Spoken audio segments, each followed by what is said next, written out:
আগামী রাত্রে যে নোংরামি চলবে 31st নাইট, ভালো করে মনে রাখো। আল্লাহ পাক রব্বুল আলামিন বলেন, ইয়া আইয়ুহাল্লাযীনা আমানু লা তাত্তাখিযুল ইয়াহুদা ওয়ান নাসারা আউলিয়া। হে আমার অন্ধ জগতের অটল বিশ্বাসী যুবকরা, আমার অন্ধ জগতের অটল বিশ্বাসী যুবতীরা, আমার প্রাণপ্রিয় ঈমানদার বান্দা বান্দীরা, তোমরা একটু মনে রাখো, লা তাত্তাখিযুল ইয়াহুদা ওয়ান নাসারা আউলিয়া। ইহুদ নাসারাদেরকে বন্ধু বানাইস না, খ্রিস্টানদেরকে বন্ধু বানাইস না, হিন্দুদেরকে বন্ধু বানাইস না, তাদের আমলের সাথে তোরা আমলে মিলাইস না। আমাইয়াতাওয়াল্লাহু মিনকুম ফাইন্নাহু মিনহুম। তাদের সাথে কালচারে চালচলনে উঠা বসায় কার্যকলাপে যাদের মিল হবে, আমি মুসলমান, তুমি মুসলমানের হয় সন্তান হয় সহসত্য, আমি কিয়ামতে তোমাকে ইহুদ নাসারাদের সাথে বিবেচনা করব, একসাথে গরু বান্ধার মতো বান্ধা সাজরাইয়া জাহান্নামের পাঠাবো। ওয়াসিকাল্লাযীনা কাফারু ইলা জাহান্নামা যুমারা। দলে দলে পিটাই পিটাই জাহান্নামে পাঠানো হবে। তুই কেন খ্রিস্টানদের আচরণে তাদের সাথে একমত হলি? আরে মুসলমানদের জন্য আরবিতে 12 মাস। আল্লাহ কা ইন্না ইদ্দাতাশ শুহুরি ইনদাল্লাহি 12 শাহরা। আল্লাহ তাআলা যেদিন থেকে চন্দ্র সূর্য সৃষ্টি করেছেন সেই দিন থেকে 12 মাসে বছর হিসাব করে। মানুষ দুনিয়ায় হাজার হাজার লক্ষ বছর আগে থেকে আল্লাহ পাক 12 মাসে বছর হিসাব করে আসতেছেন। এই 12 মাস হলো মুহররম মাস থেকে শুরু, মুহররম থেকে শুরু, জিলহজ মাস কুরবানির মাস, কুরবানির মাসের পরে সাদের থেকে মুহররম শুরু, মুহররম সফর রবিউল আউয়াল রবিউল আখির। আমি এর মধ্যে যদি জিজ্ঞাসা করি মুসলমানের বাচ্চা, আরে মুসলমানের সন্তান, আরবিতে 12টা চাঁদের নাম তুমি বলতে পারবা না, এরকম মানুষ এখানে আছেন না নাই? অথচ জানুয়ারি ফেব্রুয়ারি জানেন, বৈশাখ জ্যৈষ্ঠ আপনি জানেন, এইটা মুসলমানের মাস না। হিন্দুদের ইবাদত হয় বাংলা মাসের সাথে মিল কইরা, আর খ্রিস্টানরা ইবাদত করে ইংরেজি মাসের সাথে মিল কইরা। তারা ডিসেম্বর মাসের 18 তারিখ নাকি গেছে 31 বড় রাত, বড়দিন 25শে ডিসেম্বর। 25শে ডিসেম্বর খ্রিস্টানদের বড়দিন। এই বড়দিন কোনো মুসলমানের সন্তান পালন করতে পারে না। এটা খ্রিস্টানদের কালচার, তাদের ইবাদত, তারা বড়দিন পালন করবে। মুসলমানদের বড়দিন, মুসলমানদের সবচেয়ে বড় দিন হলো মুহররমের 10 তারিখ। ওই দিনটা কবে আসে যায় মুসলমান তুমি জানো না। খ্রিস্টানদের বড়দিন পালন করো। আল্লাহু আকবার। ইংরেজি সাল গণনা শুরু হয়েছে কবে থেকে একটু খেয়াল করেন। যখন খ্রিস্টানরা ঈসা আলাইহিস সালাতু ওয়াস সালামকে শুলি চড়াইছে বলে দাবি করে, আসলে তো শুলি চড়াইতে পারে নাই। আল্লাহ কাওয়ারা ফানাহু মাকানান আলিয়া। আমি আমার ঈসারে আসমানে তুলে নিয়ে গেছি, ঈসারে আসমানে তুলে নিয়ে গেছে। ওরাও জানে না ঈসা আলাইহিস সালামরে ওরা ফাঁসি দেবে, শুলি চড়াবে বলে জেলখানার মধ্যে আটকাইছে। আটকাই রেখে এবার সংসদে আলোচনা চলতেছে, ফাঁসি দেব না পিটাই মারবো না, শুলি চড়াবো না জবই দেব, কি করবো না দেশান্তর করে দেব, এই দরবার চলতেছে। এর মধ্যে শয়তান মুরব্বী বুড়ো ও যাইয়া ওই মজলিসের মধ্যে বলতে, আরে তোমরা তো ঈসারে মারবা, ও তো 1 নম্বর জাদুকর, দেখো না মাটি দিয়ে পাখি বানায়, ফু দেয়, উড়িয়ে চলে যায়, মরা মানুষের গায়ে টুকা মারে তাজা হয়ে দাঁড়ায় যায়, সেই মানুষটা আটকায় রেখে মারবা? ও জেলখানার দরজায় টোয়া দিলি তো খুলিয়ে বার হয়ে চলে যেতে পারে, যাইয়ে দেহ আছে না নাই, তাড়াতাড়ি লোক পাঠাও। ওরা কয় সত্যি তো কইছে, তারে তো এইগুলো করতে দেখছি, আছে না নাই, তারে তো মারবো বলে চিন্তা করতে, সে যদি না থাকে শেষে সাংবাদিক একজন পাঠিয়েছে, তাড়াতাড়ি যা দেখবি ঈসা আছে নাকি। ও লোক জেলখানার মধ্যে যাইয়া খুঁজতেছে, সত্যি সারা জেলখানায় কোনো জায়গায় ঈসা আলাইহিস সালাম নাই। যখন ঈসারে পাই নাই, এখন এসে তো খবর করতে হবে। ও বেরোনোর সময় জেলখানার গেটে আসলে আল্লাহ তাআলা ওর চেহারা ঈসা আলাইহিস সালামের মতো বানাই দিয়েছে। আর যাবা কোন জায়গা, দুধ ধরা পড়ে যাবা তুমি। ওইবার আইসে কয় কি, তোমরা আমার এই ঈসার খবর নীতি পাঠাবে, এটা আগে পাঠাবে না? ওই মুরব্বী কইছে তারপরে পাঠাইছো, সেই ঈসা যে জাদু করছে তো কনভার্ট বের হয়ে চলে গেছে, কোথাও নাই, জেলখানার কোনো জায়গায় ঈসা নাই। সবাই কয় যে ঈসা নাই মানে তুই তো ঈসা। আমি ঈসা মানে, কয় যে দেখ আয়না দেখ তুই ঈসা কিনা। ঈসা আলাইহিস সালামের চেহারা তোর মনে আছে, দেখ যে হুবহু ওর চেহারা। আর লোক যে আমি যদি ঈসা হতা, যারে ভাটালি সে কো, সে পায়খানার মধ্যে পড়ি মরুক, তুই ঈসা, তোরে শুলি দেব। ওই ধীরে ধীরে শুলি দিছে। ওদিকে আল্লাহ তাআলা জেলখানার ভিতরে থেকে ঈসা আলাইহিস সালামকে আকাশে উঠাই নিয়ে গেছে। কন্না সুবহানাল্লাহ। ওয়া রাফা'নাহু মাকানান আলিয়া। আমি আমার ঈসারে আকাশে উপরের ঘরে তুলে নিলাম। আমাকারু আমাকারাল্লাহ আল্লাহু খায়রুল মাকিরিন। চালাকি করো, সব চালাকের ঘাড় ভাঙ্গার ক্ষমতা আমি আল্লাহর হাতে। যেটাই সাংবাদিকগিরি করতে গেছিস ওইটার গাড়ি বিপদ উঠলো, লাস্টে সেইটারে ধরে চুলি শুলি দেছে। যদি ঈসা আলাইহিস সালামকে পারে নাই, কিন্তু ঈসা মনে করে তো ওই লোকরে শুলি দেছে। সেই দিন থেকে ওরা ঈসা আলাইহিস সালামের শুলির দিবসকে ঠিক রাখার জন্য সেই দিন থেকে তারা হিসাব শুরু করে দিয়েছে। সেই দিন থেকে নিয়ে আজকে পর্যন্ত 2024 সালের 30শে ডিসেম্বর, 2024 সালের 30শে ডিসেম্বর, আর মাত্র এক রাত পরে সামনে রাত্রে আসতেছে 31st নাইট, রাত 12টার পরে যে 2025 সাল শুরু হবে। ও মুসলমান, একজন জলিলুল কদর নবীকে রসুলকে শুলি চড়াইয়া সেই আনন্দে যেই তারিখটা শুরু হলো, আর সেই তারিখ উদযাপন করে তারা, সেই উপলক্ষে তারা 31st নাইট বছরের নববর্ষের প্রথম দিনকে আনন্দের সাথে উদযাপন করে। আল্লাহু আকবার। এটা তারা কমবক্ত আনাড়ির জাতি তারা করতে পারে। কোন মুসলমানের সন্তান খ্রিস্টানদের এই কালচার এই আচারের সাথে একমত হইয়া 1 জানুয়ারিকে নববর্ষের প্রথম দিন হিসেবে উদযাপন করতে পারে না। যদি করো, ঈসা আলাইহিস সালাম বদদুয়া করবে, 2.5-3 লক্ষ নবীর অভিশাপ তোমার উপরে পড়বে। যুবক যুবতী রাতভর রোড রাইটিং, 2025 সাল রংতুলিতে রেডি হয়ে গেছে। সুন্দরী যুবতী মহিলাকে নিয়ে বিভিন্ন পার্কে পার্কে চলবে। আল্লাহু আকবার। 25 সালে স্বাগতম জানাচ্ছে, বরকতের সাথে বরণ করবে। যেভাবে আকাম কুকাম করে বরণ করবি, এইটা হলো ইহুদ নাসারা খ্রিস্টানদের কালচার।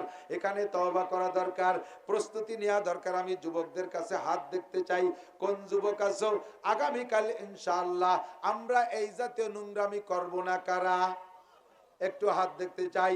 আগামীকালকে নোংরামিতে আমরা শরীক হব, আমাদের ভাই বোনকে যাইতে দেব। আল্লাহ হাতগুলোর কাবার গায়ে পৌঁছাই দিও, নবী পাকের সাথে মুসাফায় মিলাই দিও। জীবদ্দশায় একবার হলেও রসুলের রওজায় হাত দেওয়ার তৌফিক দিও। এই হাতগুলোকে মক্কা মদিনার জমিনে রাইখা সিজদা দিয়ে নামাজ পড়ার তৌফিক দিও। আল্লাহ কবুল করুক, বলেন আমিন। আমরা পালন করলে করব মুহররমের 10 তারিখ। কয় তারিখ? মুহররম আরবি নববর্ষ। আজকে থেকে মনে রাখবেন, মুহররমের 10 তারিখে যদি নবী পাক বলেন মান ওয়াসালা ইয়ালিহি ফিন নাফকাতি ইয়াউমা আশুরা ওয়াসাল্লাহু আলাইহি সাইরা সানাতিহি, যে ব্যক্তি মুহররমের 10 তারিখে দিনের বেলায় রোজা রাখা রাতের বেলা পরিবারের সদস্যদেরকে নিয়ে ভালো খানা ব্যবস্থা করে খায়, আল্লাহ তাআলা ওই ওসিলায় আগামী 1 বছর তাদের রুজির বরকত বাড়াইয়া দেয়। 1 বৈশাখে ফান্তা খাইলে পারা রুজির বরকত বাড়ে, একটা হাদিস আছে। হ্যাঁ, নবী কইছে যে ব্যক্তি 1 বৈশাখে ফান্তার পচা ইলিশ খাবে তার আমল নামায় 100 শহীদের সওয়াব হবে, আগামী 1 বছর তার রুজির বরকত বাড়াই দিবেন, হাদিস আছে। বরঞ্চ বছর শুরু করছো যেভাবে চলবে সেইভাবে। কতক্ষণ মুরব্বীরা কইতো কি যে সকালবেলা বাড়িতে ফান্তা পানি খেয়ে যাইস না, জিয়ানে যাবি সেনে ফান্তা জুটবে না কপালে, এরকম একটা কথা আছে না?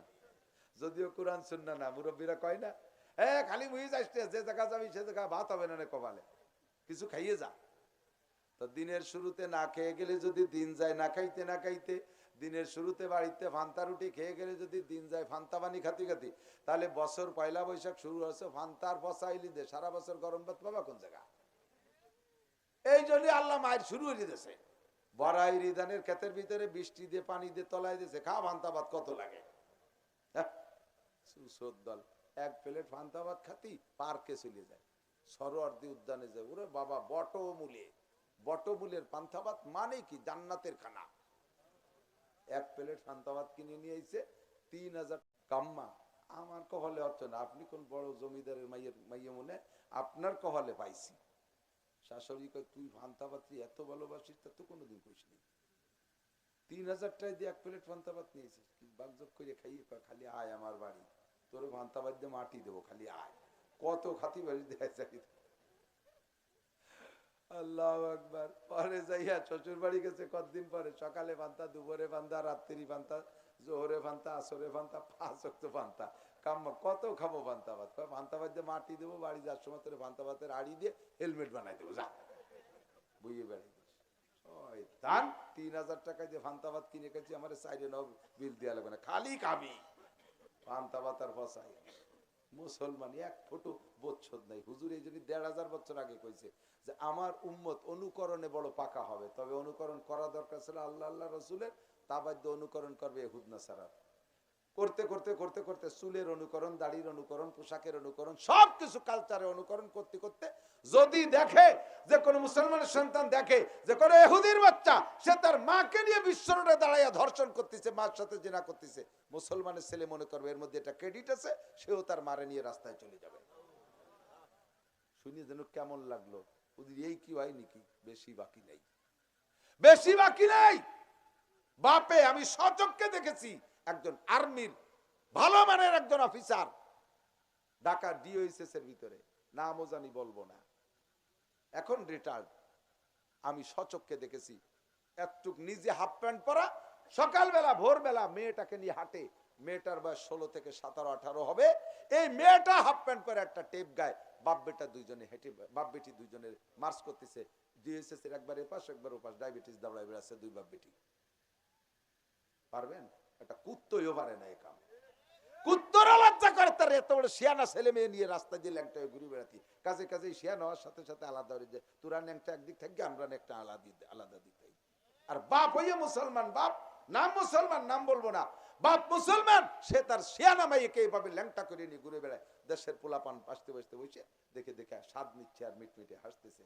তুই বাপ, তোর আব্বা হওয়ার যোগ্যতা হয় নাই, তোরা বাপ হতে গেছে কিনা? হুজুর দা বলেছেন 1500 বছর আগে আমার উম্মত অনুকরণে পাকা হবে, ইহুদ নাসারার অনুকরণ। আরে আল্লাহর নবী কখনো জিন্সের প্যান্ট পরে নাই, সাহাবায়ে কেরাম প্যান্ট পরে নাই, তুমি যে প্যান্ট পরছো পাসাবের করা প্যান্ট এইটা পরে নাই। নবীর স্ত্রী, নবী সাহাবায়ে কেরামদের স্ত্রীরা এই জামানার নায়ক নায়িকাদের মতো পোশাক পরে নাই। নায়ক নায়িকাদের পোশাক হয়েছে তোমাদের অনুসরণীয়, নায়ক নায়িকা তোমাদের পোশাকের নবী হয়ে গেছে। পশ্চিমা ইহুদ নাসারারা যেভাবে দাড়ি কাটে, চুল কাটে, পেশা প্যান্ট শার্ট পরে, তোমরা সেই কালচার ধরে বেলাইছো। তারা যে সমস্ত দিবস পালন করে তোমরা সেই দিবস পালন করো। 21শে ফেব্রুয়ারি তোমরা শহীদ দিবস পালন করো, সিস্টেম তোমরা জানো না। ঈসা মুসা আলাইহিস সালাম মুহররমের 10 তারিখে আনন্দ দিবস পালন করছেন।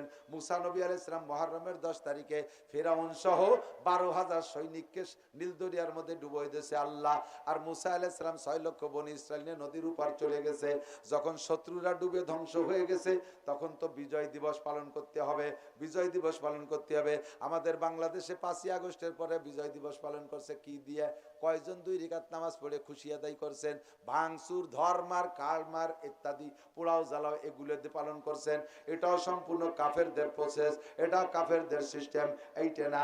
বিজয় দিবস বিজয় পাইছেন 5ই আগস্টের পরে, দরকার ছিল 2-4 রাকাত নফল নামাজ পড়ে আল্লাহর কাছে শুকর আদায় করা, তা কয়জনে করছেন? মুসা নবী ফিরাউনের গোষ্ঠীরে নীল দরিয়ায় ডুবাই দিয়া এপার পার হইয়া এসে বনি ইসরাইল রে কয় আমাদের এখন বিজয় দিবস পালন করতে হবে। কয় কি দিয়া? কয় রাতভর হাঁটছো আর খাইছো, যা করছো করছো, এখন ফজরের সময় ঘটনা ঘটছে, এখন থেকে সন্ধ্যা পর্যন্ত খাইতে পারবা না, সবাই রোজা রাখবা, ছেলে মেয়ে বিবি বাল বাচ্চা ছোট বড় সব রোজা। এই রোজার মাধ্যমে আমাদের ইবাদতের মাধ্যমে বিজয় দিবস। এই বিজয় দিবসের রোজাটা আল্লাহ পাকের এত পছন্দ হয়েছে, সন্ধ্যার আগে আসমান থেকে জিবরিল আলাইহিস সালামের মাধ্যমে 6 লক্ষ বনী ইসরাইলের জন্য আল্লাহ পাক বেহেশতের থেকে ইফতারি পাঠায় দিছে। বিজয় দিবস এমন হোক 21শে ফেব্রুয়ারি সারা রাত যুবক যুবতী খালি পায় বিভিন্ন আড্ডা বাড্ডা কইরা সকালবেলা খালি পায় কত দূর হাঁটতে হবে, শহীদ মিনার বানায় কলা গাছের কলা কেটে সে জায়গায় মালা দিয়া সেই জায়গা যে হিন্দুদের মতো পূজা করিয়া মুসলমান বিজয় দিবস পালন করে, হতেই পারে না, এটা হতে পারে না। আমরা মাদ্রাসাওয়ালারা বিজয় দিবস 21শে ফেব্রুয়ারিতে যেটা আছে, 21শে ফেব্রুয়ারিটা 16ই ডিসেম্বর যেটা যেটা আপনারা পালন করো ওটা আমরা ছাড়ি না। আমরা মাদ্রাসায় কি করি? ফজরের নামাজ পড়া সুন্দর করে সূরা ইয়াসিন তিলাওয়াত করে এই উপলক্ষে যারা মৃত্যুবরণ করেছে তাদের রুহের পর বকশায়া দেই, তাদের শাহাদতের জন্য দোয়া করি। আর তোমরা যেভাবে পালন করো তাতে তাদের উপরে আরো গজব যায়, তোমাদের এই আকামের গুনাহগুলো তারা পায়। তারাও কবরে বসে দোয়া করে, তারা কবরে বসে তোমারে বদদোয়ারে কয় যে এ দাতাল তুই আর ইয়া করিস না, তোর জ্বালায় কিন্তু আমি জ্বলিয়ে যাচ্ছি, তুই আর ইয়া করিস না, তোমারে ভৎসনা দিতে তালে থাকি। কাজেই আমরা এই সমস্ত দিবসগুলোকে নোংরামির সাথে আর পালন করব না। কথা বলেন ঠিক আছে না? ইনশাআল্লাহ যত হারাম আছে সব ছাড়বো, 31st নাইট আমাদের জন্য নয়।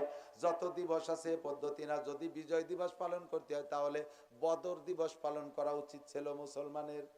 বোঝে নাই? বদর দিবস, বদরের যুদ্ধে মুসলমানের যে বিজয়, সেখান থেকে মুসলমানের বিজয় শুরু হয়েছে। আমার ক্ষুদ্র বাংলাদেশের বিজয়টাকে আমি ক্ষুদ্র মনে করি না, এটাও বড় সম্মান প্রদর্শন করি। গোটা মুসলিম জাতির জন্য সর্বশ্রেষ্ঠ বিজয় দিবস হলো বদরের দিবস, ঠিক না? সাহাবাই কেরাম করে নাই, তাবেঈনরা করে নাই, কেউ করে নাই, আমরাও করি না। কাজেই দিবস বলতে কিছু নেই, এগুলোর থেকে বেঁচে চলতে হবে। আল্লাহ তাআলা আমাদের সকলকে হেফাজত করে, সবাই বলি আমিন।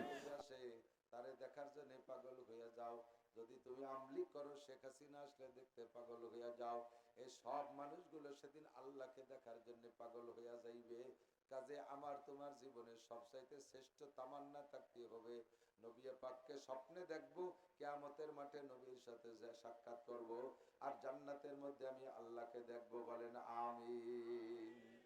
আল্লাহ পাক বলেন, যুবক, ফামান কানা ইয়ারজু লিকা রাব্বিহি, যারা সেদিন জান্নাতের মধ্যে আল্লাহ পাকের সাথে জিয়ারত করতে চাইবা, সাক্ষাৎ করার তামান্না আর আশা আকাঙ্ক্ষা মনে রাখবা, ভালো করে মনে রাখো, অতি সহজে আল্লাহর সাথে দেখা করতে পারবা।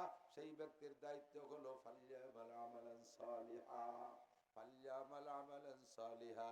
মাত্র দুইটা কথার নাম আমলে সালে। আল্লাহ কার নেক আমল গুলো খুঁটে খুঁটে করো, নেক আমল গুলো খুঁটে খুঁটে করো। ফালিয়ামাল আমালান সালিহা, নেক আমল গুলো খুঁটে খুঁটে করো। নেক আমল কাকে বলে? দুইটা কাজের নাম নেক আমল। মা তাকুমুর রাসূলু ফাখুযুহু ওয়া মা নাহাকুম আনহু ফান্তাহু। নবী তোমাকে যেটা করতে বলে ওইটা ওইভাবে করো, আর যেটা যেভাবে ছাড়তে বলে সেইটা সেভাবে ছেড়ে দাও। দুইটা কাজের নামই নেক আমল। দুইটা কাজের নাম নেক আমল। অর্জনীয় গুলো আমার দিক খেয়াল করে না, অর্জনীয় করণীয় গুলো করাও যেমন নেক আমল, আর বর্জনীয় গুলোকে ছেড়ে দেওয়াও নেক আমল। বোঝে নাই?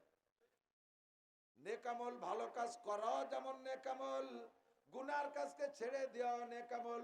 যুবক, তুমি একটা সিনেমা হলের টিকিট কাটছো, ঢুকবা, 3 ঘন্টার একটা শো তুমি দেখবা, একেবারে সিনেমা হলের মধ্যে পা এক পা ঢুকাই দিছো দোয়া কালাম পড়িয়ে। টিকিট তো সিনেমা হলে ঢুকার দোয়া কি? আল্লাহুম্মা ইন্নী আউযু বিকা মিনাল, কমপক্ষে পায়খানার দোয়াটা পড়া যেতে পারে। সিনেমা হলের মধ্যে বাম পা ঢুকাই দিছো, ডান পা ঢুকানোর আগে তুমি টিকিটটাকে পট করে টানে ছিঁড়ে ফেলাই দিয়া। আরে আমি হুজুরের কাছে শুনেছি, হুজুরের কাছে শুনেছি গুনাহ করার সময় 3টে কল্পনা করলে গুনাহ থেকে ফিরা যায়। কয়টা? একটু বলো কয়টা? মুরব্বীরা কোন কয়টা?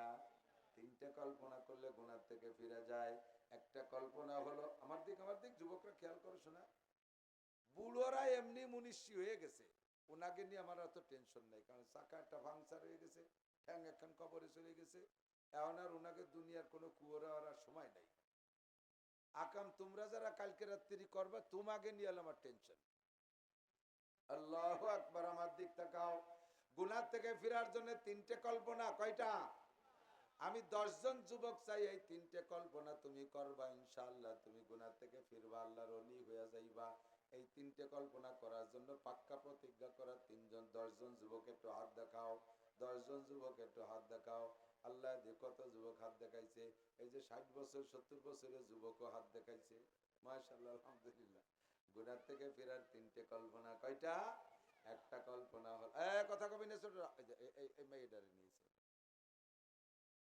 গুনাহ থেকে ফেরার জন্য 3 কল্পনার 1 নম্বর কল্পনা হলো, আমি যে হালাতে গুনাহ করতেছি ওই হালাতটা আমার আল্লাহ দেখে কি দেখে না? ল্যাংটা হয়ে গুনাহ করো, একটু কল্পনা করো তোমার ল্যাংটা অবস্থা আল্লাহ দেখতেছে। জিনা করতেছো, ওই হালাতটা আল্লাহ দেখতেছে। আল্লাহ, মদ খাইতেছো, তোমার মদ খাওয়া অবস্থা আল্লাহ দেখতেছে, একটু কল্পনায় আনো, দেখে কি দেখে না? পাট বাগানে যে খালি তো দেখে না? ঘরের ভিতরে ল্যাপ মুড়ি দেখা যা খালি তো দেখে না? দেখে? সুন্দরবন জঙ্গলের মধ্যে গিয়ে আকাম করলে আল্লাহ দেখে কি দেখে না? আমি যে হালাতে, যে অবস্থায়, যেখানে গুনাহ করতেছি আমার আল্লাহ দেখতেছে। কথাটা একটু কল্পনায় আনার চেষ্টা করো, তাহলে তুমি গুনাহ থেকে ফিরতে পারবা। 2 নম্বর কল্পনা করবা আমার দিক, কিরামান কাতিবিনা ইয়ালামুনা মা তাফআলুন। আমি যাহা করিতেছি সম্মানিত লেখকরা কাঁধে বসে লিখতেছে। আর মা ইয়ালফিজু মিন কাউলিন ইল্লা লাদাইহি রাকিবুন আতীদ, গোয়েন্দা ভিডিও অডিও করনেওয়ালা ক্যামেরাম্যান ফেরেশতা আমার কাঁধে বসে পুরো পরিবেশটাকে ক্যামেরা করতেছে, সবকিছু একেবারে অডিও ভিডিও করে ভাষা টাষা সব সহ লিখে রাখতেছে। এই কল্পনা আমি যে হালাতে যা করতেছি, আরে গুনাহ করতেছি না, ফেরেশতা দেখতেছে। আমি ফেরেশতারে না দেখলেও ফেরেশতাই দেখে। কথা বলেন আল্লাহু আকবার। 3 নম্বর কল্পনা হলো, 3 নম্বর কল্পনা হলো আমি যে হালাতে গুনাহ করতেছি হুবহু ওই হালাতে আমার মরণ হইতে পারে কি পারে না। আমি মদ খাইতেছি, মদের অবস্থায় যদি মরণ হয়, জিনারত অবস্থায় যদি মরণ হয়, রাতের বেলা কানের মধ্যে মমতাজের গান চালাই দিয়ে খিল লাগাই দিয়ে আমি গান শুনতেছি আর ঘুমাই, শুয়ে পড়লাম, ঘুম হয়ে গেল, ঘুমের মধ্যে গান বাজতেই তালে আছে, মনির খান আলমগীর ব্যান্ড শো শুনতেছো আর তুমি ঘুমাইতেছো, ওই অবস্থায় তোমার মরণ হইতে পারে কি পারে না। আমাদের সকলেরই কম বেশ 2-10টা কিস্সা জানা আছে। আত্মীয় স্বজন বা এলাকার মধ্যে অমুক রাতের বেলা ঘুমাইল আর সকালে ঘুম থেকে উঠলো না, এরকম ইতিহাস জানা আছে না নাই? এই অ্যাক্সিডেন্ট আমার আপনারও হয়ে যেতে পারে। কাজী আমার এই যে হালাতে গুনাহ করতেছি, গুনার হালাতে আমার মরণ হইতে পারে। সিনেমা হলের মধ্যে যা অবস্থায় মরণ হইতে পারে। আমি সুদে কারবার করি, এ হালাতে আমার মরণ হইতে পারে। পরের মেয়ের সাথে প্রেম আলাপ করি, সে হালাতে মরণ হইতে পারে। আমি বিভিন্ন পার্কে আড্ডা করতে যাই, সে হালাতে মরণ হইতে পারে। কক্সবাজার কুয়াকাটা নোংরা সফরে রওনা দিয়েছি, রাস্তায় আমার মরণ হইতে পারে। আর নবী পাক বলেন তামুতুনা কামা তাহয়াউন ওয়া তুহশারুনা কামা তামুতুন, তোমার জীবন যাপন যে হালাতে হবে, মরণটা তোমার সেই হালাতে যদি হয়, তাহলে তুহশারুনা কামা তামুতুন, যে চেহারায় যে অবস্থায় মরবা ওই অবস্থায় তুমি কিয়ামতের মাঠে উঠবা। ও যুবক, কাজী তুমি গুনাহ থেকে ফিরে আসার জন্য এই 3টে কল্পনা করলেই তুমি তওবা করে ফিরে আসতে পারবা। সিনেমা হলে ঢুকছো পা দিয়া, এক পা ঢুকছো, টিকিটটারে পট করে ছিঁড়ে বেলায় দেছো। আমি সিনেমা হলে শো দেখা অবস্থায় যদি আমার মরণ হইয়া যায়, কেমন হবে আমার মরণটা? এই বইতে ফিরে আসছো। 3 ঘন্টা সিনেমা দেখলে দেখলে যে গুনাহ হইতো, সম পরিমাণ নেকি আল্লাহ তাআলা তোমার টিকিট ছিঁড়ে বেরোয় আসার সঙ্গে সঙ্গে আমল নামায় ভরপুর করে দেবে। কাজেই যে কথা বলছি বোঝার চেষ্টা করেন। নেক আমল করলে যেমন নেকি, বদ আমল ছেড়ে দিয়ে আসলেও সেই রকম নেকি। আসহাবে উখদুদ অথবা আসহাবে রকিম, আসহাবে উখদুদ বলছে, আসহাবে রকিম, আসহাবে রকিমের 3 যুবক সূরা কাহফের ভিতরে আছে। আসহাবে কাহফ 7 জন আর আসহাবে রকিম 3 জন। এই আসহাবে রকিমের 3 জন দিনদার আল্লাহওয়ালা যুবক, তৎকালীন বহু আগের কিস্সা। এই 3 জন পাহাড়ি পথে চলতেছে, সারসে তুমুল ঝড় আর বৃষ্টি, উলামায়ে কিরাম জানে, তারপর তাদের কাছে চর্বিত চর্বণ মনে হবে, যদিও জানা কথা আর একবার শুনতে ভালো লাগে না, কিন্তু আমার এসে গেছে, সকলে তো আর জানে না, আমি তাই বলছি, এদিকে খেয়াল করেন। আসহাবে রকিম এই 3 যুবক পাহাড়ি পথে চলতেছে, হঠাৎ করে তুমুল ঝড়, প্রবল বৃষ্টি, বৃষ্টি এত জোরে যে দেখতেছে ঝড় আর বৃষ্টিতে পাহাড়ের খান্ডা খান্ডা এরকম ধসে ধসে চলে আসতেছে। ঝড় আর বৃষ্টির ভয়তে যুবক 3 জন কোথায় পালাবে, ঘর নেই বাড়ি নেই। পাহাড়ের কোনা দিয়ে দেখে একটা সুড়ঙ্গ, সুড়ঙ্গের মধ্যে ঢুকে দেখে সুন্দর একটা গুহা, একটা গর্ত। 3 জন গুহার মধ্যে ঢুকে আশ্রয় নিলেন, ঝড় বৃষ্টি তুফান থেকে রেহাই পাইলেন। কিন্তু উপর থেকে বৃষ্টির ধাক্কায় বড় একটা পাথরের চাটান আইসা তাদের সেই গুহার মুখে আটকে গেছে। ঝড় বৃষ্টি শেষ হয়ে যাওয়ার পরে বের তো হতে হবে, ওর মধ্যে থাকলে তো চলবে না। 3 জনে মিলে একসাথে ধাক্কাইতেছে, এই পাথরের এক চুল পরিমাণও সরাইতে পারতেছে না। এখন কি করবে? 3 জনের কাছে 3টে আমল ছিল, 2টা নেক আমল আর একটা বদ আমল। 2টা নেক আমল, নেক আমলের মধ্যে একজন প্রথম জন, সে বলতেছে, দোয়া করতেছে আল্লাহর কাছে নেক আমলের দোহাই দিয়া। আমি যে কথা বুঝাইতে চাইছি, নেক আমলেও নেক আমল, বদ আমল ছাড়লেও নেক আমল। এই কথা বোঝানোর জন্য আমি গল্পটা শোনাই, যুবকরা মনে রাখবা, মুরব্বীরা মনে রাখবেন। চার দোকানে বসে হাসিনারে ডুবো, খালেদারে উঠো, এই সমস্ত ভাও দরবার বাদ দিয়ে কিস্সাগুলো মনে থাকলে একটু আলোচনা করবেন না, কি হবে। একজন দোয়া করতেছে, রব্বুল আলামিন, তিনজন বিপদে পড়ে গেছি, জীবনে কোনোদিন ভালো কাজ কিছু করিয়েন না করি, আমার একটা আমল আছে আল্লাহ, আমি দিনের বেলায় পরিশ্রম করে কামাই রোজগার করে জানতাম, রাতের বেলা রান্না করে আমার মাকে আগে খাওয়াইতাম, তারপরে আমার বাল বাচ্চা নিয়ে আমি খাইতাম, তারপরে বিছানায় যাইতাম। একদিন কামাই রোজগার করে এসে রান্না বান্না করে করতে শেষ করতে করতে দেখি আমার মা ঘুমাই গেছে, বাচ্চারা সজাগ। চিন্তা করলাম মাকে না খাওয়ায় তো খাই না, কিন্তু আজকে মা ঘুমিয়ে গেছে, মায়ের কাঁচা ঘুম ভাঙলে মায়েরও কষ্ট হবে, আবার মাকে না খাওয়ায় তো কেউ খাওয়াবো না, আমিও খাবো না। এবার কি করা যায়?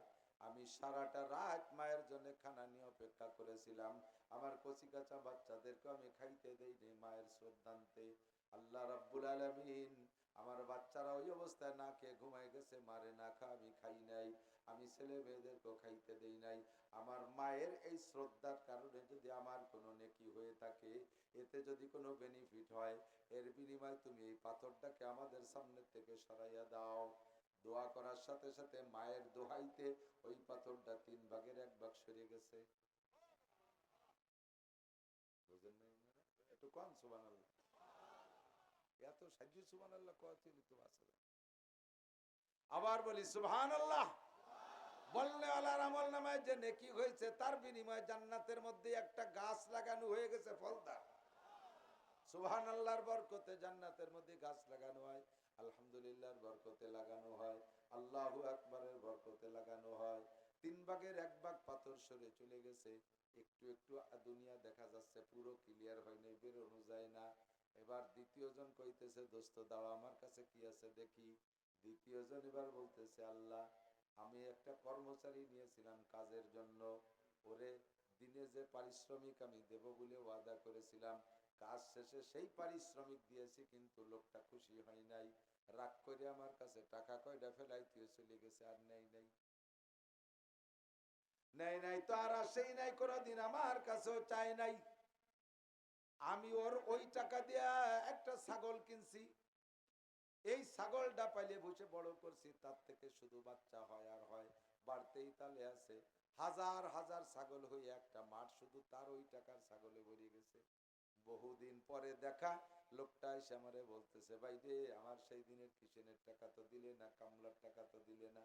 আমি তখন বললাম, ভাই আসেন আপনার কামলার টাকা নিয়ে যান। এই নিয়ে তারে নিয়ে বললাম, এই মাঠে যত ছাগল সব আপনার কামলার বিনিময়। লোকটা বলছে, ভাই ঠাট্টা করবেন না, আমার সামান্য পয়সা দিয়ে দিলি চলে যাই। এবার বিস্তারিত বিশ্লেষণ বুঝাই দিয়ে বলল, তোমার সেই টাকা তুমি নাও নাই, আমি ওই টাকা দিয়ে ছাগল কিনে এইভাবে ছাগল পাইলে বসে এত বেশি বানাইছি, সবই তোমার সেই টাকার ছাগল, এইগুলো সব তোমার সেই বিনিময়, এর একটাও আমার না, তুমি সব নিয়ে যাও। লোকটা ওই ছাগলগুলো সবই নিয়ে গেছে, আমি খুশি মনে দিয়ে দিছি। আল্লাহ, এতে যদি কোনো নেকি হয়, এর বদৌলতে আমাদের এই পাথরটা একটু সরাই দাও। বলার সাথে সাথে 3 ভাগের 1 ভাগ সরে চলে গেছে। এখন যতটুকু দরজা খুলছে 2-3 জন বের হয়ে যেতে পারে, কিন্তু তৃতীয় জন কয়, রাত দোস্ত, পুরো পাথর সরবে তারপরে যাব, আগের তে বেরোস না, ঠেলা ঠেলি হয়ে যা। তৃতীয় জন কয়, আল্লাহ, আমার একটা চাস্তো বোন ছিল, তার সাথে আমার প্রেম প্রণয় ছিল দীর্ঘদিন পর্যন্ত, তাকে আমি ভালোবাসতাম, বহুবার তার সাথে অবৈধ আচরণের প্রস্তাব দিয়েছি, কোনোদিনও সে মাথা নোয়াই নাই, কোনোদিন সে রাজি হয় নাই, তার সতীত্ব রক্ষা করছে। হঠাৎ করে এলাকায় বিশাল অভাব আসলো, মানুষের অভাবের কারণে জানমান সব বিক্রি করে দিচ্ছে। ওই মহিলাটা কোথাও কিছু না পাইয়া আসছে আমার কাছে টাকা নিতে। আমার কাছে তখন টাকা ছিল, আমি তার সাথে টাকায় কন্ট্যাক্ট করলাম এই শর্তের পর, আমি তোমাকে অনেকদিন পর্যন্ত ভালোবাসি, মনের একটা চাহিদা ছিল, তুমি পূরণ করতে দাও নাই, তোমাকে আজকে টাকা দিতে পারি, শর্তগুলো আমার সাথে একবার দৈহিক মিলন হতে হবে। মেয়েটি এত বড় অভাব, অভাবের তাড়নায় আমার সাথে এই কথায় কন্ট্যাক্টে রাজি হয়ে গেল। আমি তাকে সবকিছু মিলে বললাম, আগে আমার কাজ হবে, তারপরে তোমার টাকা রেডি। দুইজনে 100% নিরিবিলি নিরাপদ জায়গায়, একেবারে নিরিবিলি নিরাপদ জায়গায় যাইয়া সম্পূর্ণ প্রস্তুতি নেওয়া হয়ে গেছে। ইতিমধ্যে মেয়েটি দেখি বারবার ঝাঁকি মেরে কেঁপে ওঠে। আমি বললাম, তোমার টাকা তো তোমারে দেব, তুমি টাকার বিনিময়ে নারাজি হইলা, এখন তুমি নড়াচড়া করো, কাঁপে ওঠো কেন? তখন মেয়েটি বলতেছিল, ভাই রে, আমি এই জীবনটা ভরে আমার সতীত্বকে আমি হেফাজত করেছি। মেয়েটি বলল, লা তাফুদ্দা বাবাল গাইর। সে আমাকে বলল, অন্যের দরজা তুমি খুলো না।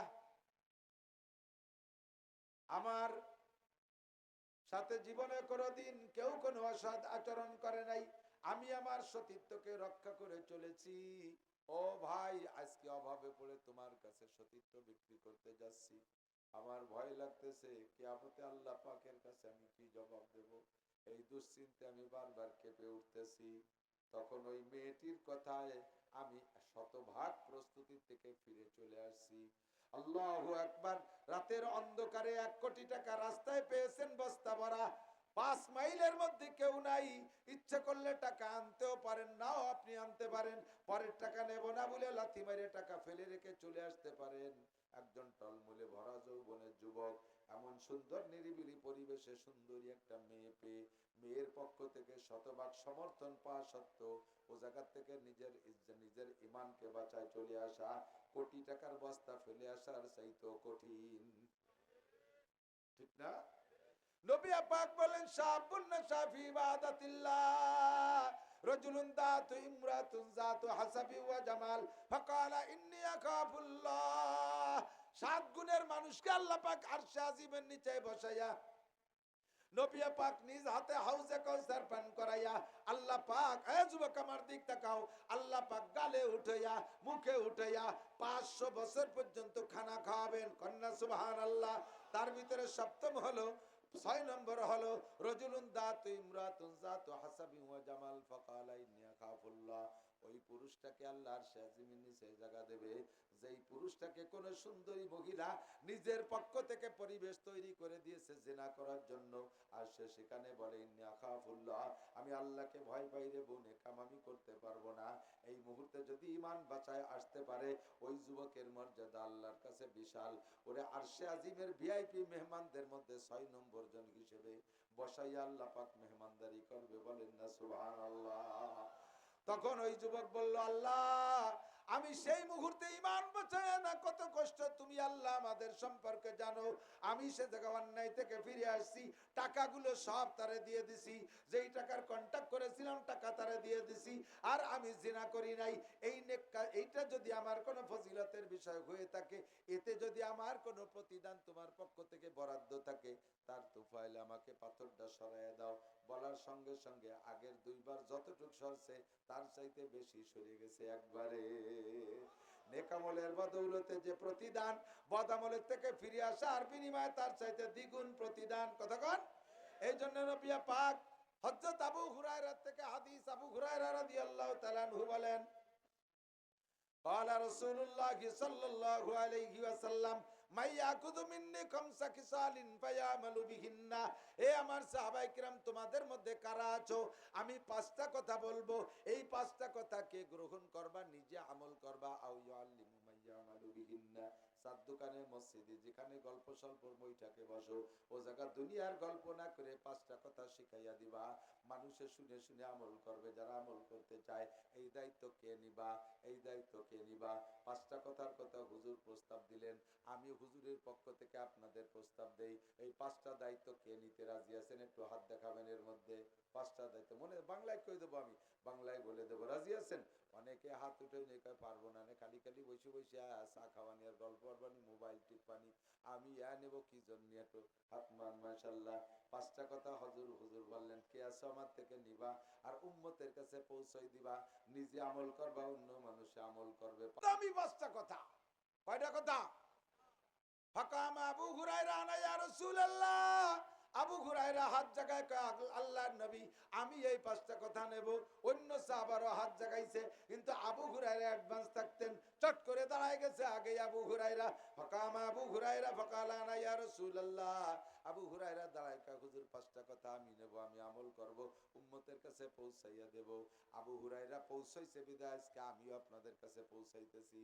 যদি আবু হুরায়রা না পৌঁছাইতো তাহলে আমি এই পর্যন্ত আনতে পারতাম না। হুজুর আবু হুরায়রা বলেন ফা খাজা বিয়াদি, হুজুর আমার হাত ধরে বসলেন, হুজুর আমার হাত ধরে বসলেন। ফাআদ্দাহুন্না ফিহা, একটা হাতের মধ্যে কয়টা আঙ্গুল?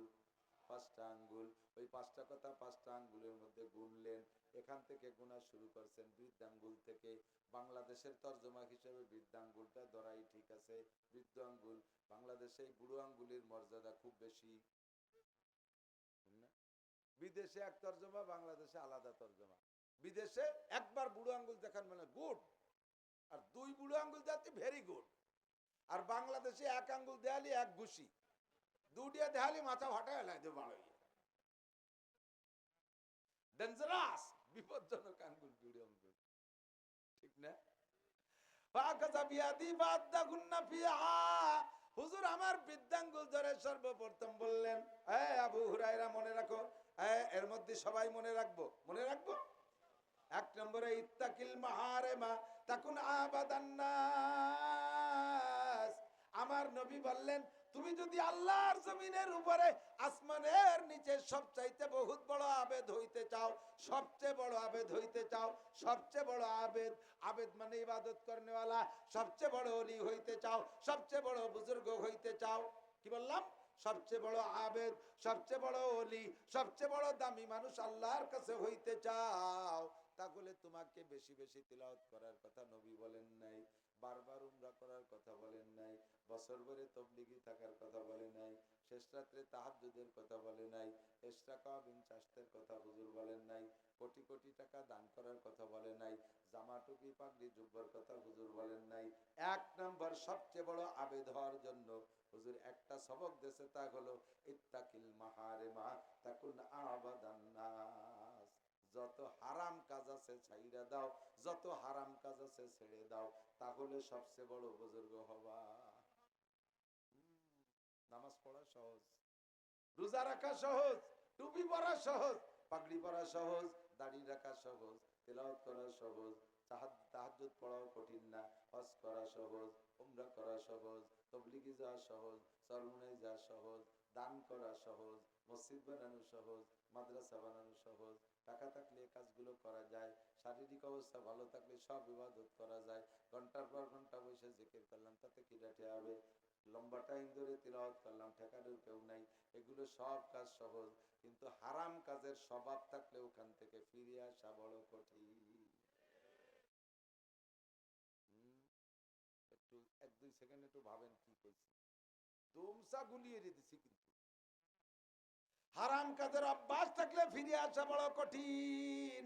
আরে দুধ খাওয়া সহজ, মধু খাওয়া সহজ, পানি খাওয়া সহজ, কিন্তু গাঁজা বা ফেন্সিডিল খাওয়ার অভ্যাস থাকলে ছেড়ে দেওয়া কঠিন। কতক্ষণ যারা খাও তারা একটু ঠিক কও দি, তারা না ইয়ে জায়গায় ইহানের কেউ খায় না আল্লাহর রহমতে। আগে খালি, এখন তো খাচ্ছে না। আল্লাহু আকবার। যুবক মনে রাখ, আমার নবী মেরাজে গিয়েছিলেন আগামী মাসে, কবে? রজব মাসে। কোন মাসে? সত্যি না মিথ্যা? বডিতে না স্বপ্নে? সবডিতে না স্বপ্নে? স্বপ্নে না সবডিতে? স্বীকার করেন সবডিতে। নবীর মেরাজকে যদি স্বপ্ন বলেন আপনি বেঈমান। নবী সবডিতে মেরাজ করেছেন, কোনো সন্দেহ নাই। আমার নবী মেরাজে যে জাহান্নামের মধ্যে ঘুরতে গেছে, দেখে আসতে গেছে উম্মতের জন্য আল্লাহ কোন কোন সেল কিরম বানাইছে একটু দেখে যাইয়ে কইব। আল্লাহ হুকুম দিয়েছে, যাও জাহান্নামের মধ্যে ঘুরে ঘুরে দেখে যাও, যাইয়ে উম্মতকে বিশ্লেষণ দিবা। বহু রাতবার বললে জাহান্নামের বর্ণনা দেওয়া শেষ হবে না। আল্লাহর নবী জাহান্নামের মধ্যে যে দেখে, হুজুর বলেন আমি জাহান্নামের মধ্যে গিয়ে দেখি এক শ্রেণীর মহিলাদেরকে হাতে হ্যান্ডকাপ দিয়া বিলকুল উলাঙ্গা ল্যাংটা ঝুলনো রইছে, নিচের থেকে জাহান্নামের আগুন ধাউ ধাউ করে গায়ে লাগতেছে, আর সারাটার গায়ের রক্ত মাংস খসে খসে গলে গলে পড়তেছে। তার মধ্যে সবচেয়ে বড় বিপদ হলো দেখলাম তার নারী ভুড়ি পয়সা লজ্জাস্থান দিয়ে বের হইতেছে। এ পর্যন্তই শেষ না, দেখলাম এক শ্রেণীর পুরুষ এই নারী মহিলার শরমগার থেকে বের হওয়া এই পুষ জিব্বে দিয়ে চাইতে খাচ্ছে, এদেরও খাওয়া লাগতেছে। আগুনে পুড়তেছে, আবার নারীদের শরম গাতে বের হওয়া পচা পুষ তারা জিব্বে দেখায়। নবী পাক এক নজর দেখে লজ্জায় চক্ষু বন্ধ করে পাশে জিব্রাইলকে বলতেছেন, জিব্রাইল মান হাউলাই ওয়া মা শানুহুম ওয়া মা শানুহুন্না, ও জিব্রাইল এরা কারা, কাদের ছবি আমারে দেখাচ্ছ, কাদের বাস্তব আমাকে দেখাচ্ছ, অবস্থা কি, কারণ কি? জিব্রাইল জবাব দিলেন, কুল্লু হাউলাই উম্মাতু, অন্য কোন নবীর পিকচার আপনাকে দেখানো হচ্ছে না, সবই আপনার উম্মত, আপনারই উম্মতের অ্যাডভান্স করে আল্লাহ দেখাইলো।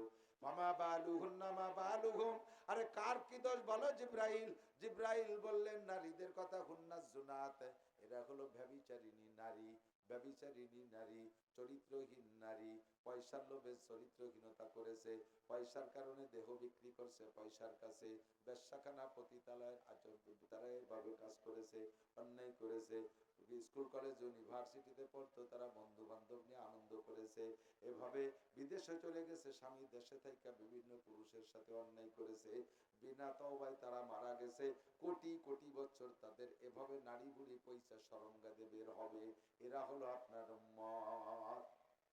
খাচ্ছে যারা তারা কারা? জিব্রাইল। জিব্রাইল বলেন, হুজুর এরা আপনার উম্মত, এরা হলো দুই শ্রেণীর পুরুষ, একদল হলো হুমুজ জানি, আপনার উম্মতের জিনাখোর উম্মত, ব্যভিচার উম্মত, যারা জিনা করার আদত বনে গেছে, জীবনে দুইবার ভুল ক্রমে অ্যাক্সিডেন্ট হয়ে গেছে, তওবা করছে আল্লাহ মাফ করে দেবে, কিন্তু জিনার নেশা থাকতে থাকতে সেই অবস্থায় তারা দুনিয়া থেকে বিদায় নেছে, কোটি কোটি অসংখ্য বছর তারা এই নারীদের সরঙ্গা দেবের হপুস খাইবে, এদের স্বভাব বলে গেছে, হাজারো বয়ান বক্তৃতা তাদের সামনে হইছে, কথায় কাম দেয় নাই। আর একদল কারা? কহুম সারিবুল খামার, আপনার উম্মতের নিশাখোর উম্মত। হে যুবক, আমরা সবাই মিলে যে যদি দেখতাম তা ভুল হলে হতে পারতো, আমাদের দেখার মধ্যে সন্দেহ থাকতে পারতো, আমার নবী একা দেখে আসছে, সন্দেহ আছে নাকি? কথা বলেন আছে? একটু ভয় পা, ইত্তাকিল্লাহ, যদি সবচেয়ে বড় আবেদ হইতে চাস কথাটা মনে রাখো, শোনা, মদ খেও না, গাঁজা খেও না, ইয়াবা খেও না, ফেন্সিডিল খেও না, হিরোইন খেও না, আরো যত বড় নেশা, ইদানিং নাকি আঠা খায়। আমি গেছি ঢাকা কয়েক বছর আগে, শুনিও নাই, ওই দিন শুনলাম আর কি, ওরা করছে যে হুজুর এগুলোর সাথে নতুন আর একটা খায় বর্তমানে, তাও আর কি, ওই যে শুকনো পায়খানা পুলাইয়া দুমলি ওই খাইয়ে নিশা নিচ্ছে। কি করে তুমি মিথ্যে কথা করছো? কয় না হুজুর খাচ্ছে তো। বললাম যে আল্লাহ তুমি বাঁচাও, শূন্য গু খাই গিয়ে কাঁচা গু খেয়ে না ফেলে। কি হয়েছে মানুষের? হাজার হাজার টাকা নষ্ট, দেহ নষ্ট, যৌবন নষ্ট, চেহারা নষ্ট, স্বাস্থ্য নষ্ট, জীবনটা শেষ করে দিচ্ছে। আর কিছু কিছু আব্বা আছে এলাকায়, আব্বারা জানে যে ছেলেরাই ব্যবসা করে, তারপর আব্বা ঠেকায় না। যদি মানুষে বলে আপনার ছেলেই করে, ও কি এর খাবে, একটা কিছু করে খাচ্ছে, তোমাকে চয়েস হয় না, গোষ্ঠী শুদ্ধ বাস দেবে, চাষা রেডি তাইও। বাংলা কথা বললাম না হুজুর বুঝিয়ে, আমরা কাজায় দিতাম। আস্তাগফিরুল্লাহ। ইত্তাকিল মাহারিমা তাকুন আবাদান নাস। ভালো করে মনে রাখেন, নবী এই কথাটা কেন বললেন? নবী কেন বললেন এই কথাটা? হারাম ছেড়ে দাও তাহলে বুজুর্গ হবা, কারণ ইবাদত করা সহজ, গুনার কাজ ছাড়া কঠিন। একজনের ঘরে সুন্দরী স্ত্রী আছে, ওই লোকটা যদি প্রেম করে, অন্য একটা মহিলার সাথে প্রেম প্রণয় করে, অবৈধ সম্পর্ক করে, যদিও যার সাথে অবৈধ সম্পর্ক করছে তার চেহারা তার স্ত্রীর চাইতে 1000 গুণে কম, স্ত্রী একেবারে চাঁদের মতো, প্রিয়াঙ্কা চোপড়া, ওদিকে যার সাথে প্রেম করছে তার নাম কাজলি, চেহারা আল কাতরাতুন নিসা, কবুসার মতো কালা। এইটার সাথে এমন ভাবে আটকে গেছে, স্ত্রীতে মজা নাই, হারামে অভ্যাস হয়ে গেলে হালালে মজা থাকে না, হারামে অভ্যাস হয়ে গেলে হালালে মজা থাকে না, হারামে অভ্যাস হয়ে গেলে হালালের আকর্ষণ থাকে না। দেখবেন যাদের আইল ঠেলার অভ্যাস আছে, আইল ঠেলার দল আছে না, ক্ষেতের মাঝখানে ফসল কি আছে সে কয়টা চিনতে নাই, আলির কয়টা কাটার জন্য পাগল। মাঝখানে বন জঙ্গল রয়েছে তা সাফ করে না, কোদাল নিয়ে ট্যাঙ্কি নিয়ে খালি আইল গাড়ি দেয়, জমি বাড়ায়। এই হারামে অভ্যাস হয়ে গেছে, মাঝখানে এক কোপ দেয় না, কোপ সব পাই পাইতে পাইতে আছে না নাই? হারামে অভ্যাস হয়ে গেলে হালালে মজা থাকে না। জেনা করার অভ্যাস হয়ে গেলে স্ত্রীতে মজা থাকে না, জেনা করার অভ্যাস হয়ে গেলে স্ত্রীতে মজা থাকে না, মদ গাঁজা অভ্যাস হয়ে গেলে দুধ মধুতে মজা পায় না, সুদ খাওয়ার অভ্যাস হয়ে গেলে ব্যবসায় মজা পায় না, আরে ঘুষ খাওয়ার অভ্যাস হয়ে গেলে বেতনে তৃপ্তি পায় না। দেখুন জায়গায় ঘুষ খাওয়ার অভ্যাস আছে, ওর বেতন বিলে বুরুক্ষেপই নাই, জানে যে ওটা তো অনাসে অ্যাকাউন্টে ঢুকে যাবে, খালি মুসাফার জন্য পাগল। বিশ্বাবরা মুসাফাইরে ভগেটেতে, ঘুষখোররা মুসাফাইরে ভগেটে, রাস্তায় দাঁড়ায় দাঁড়িয়ে ট্রাকের সাথে মুসাফা রাত ভর। এই দুটি টাকার জন্য কিভাবে চোখ কুয়ো কুয়ে যে আমার সাথে তো দেওয়া হয় ফিরাই, আমার কিছু কয় না, দেখি যে ট্রাকা লাগের সাথে মুসাফা করে পিস্টার পকেটে তুই দিল,